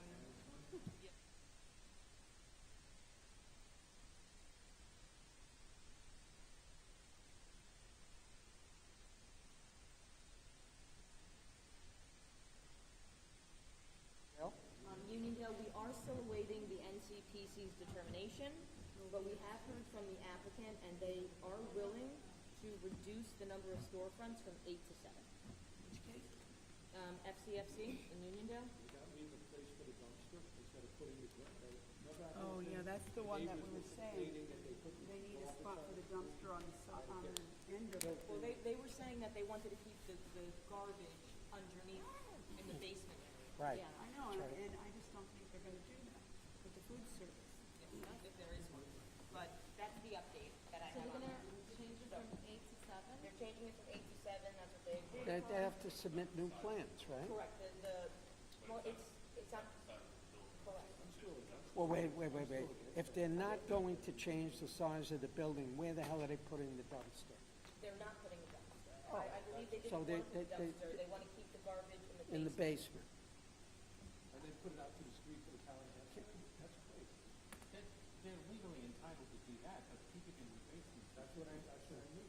And the people that, remember that morning they were all here complaining about all the garbage on Of on course, the Yeah. street and everything like that? But So to this me, like, would- the compromise would be a dumpster. Well, this would in theory get rid of that, because you only put your garbage out in the morning, but And you can have it festering in your basement for the rest of the week. With bugs and... That's great. that's at least their problem, not the community. health department issue also. Maybe. Alright, that's all I got, we have to. What does everybody think? What does everybody think I about it? think we should squeeze them more and make them Put the dumpster. put the dumpster out. I agree. I agree.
read it as it relates to case 80 out of 2025, the application of ZNR Daycare located in Baldwin, that we modify condition 2 to allow the business to be open on the weekends from 6:30 to 6:30. Oh, I'm sorry. That we alter it to allow it to be opened also on the weekends from 8 a.m. to 6 p.m. Modify condition 3, that they continue to have an enrollment that doesn't exceed 19 children, but rather than the children being only as young as 24 months, that children as young as 13 months be allowed, provided that they have all licensing and meet all requirements state and locally in advance of enrolling any student below that age.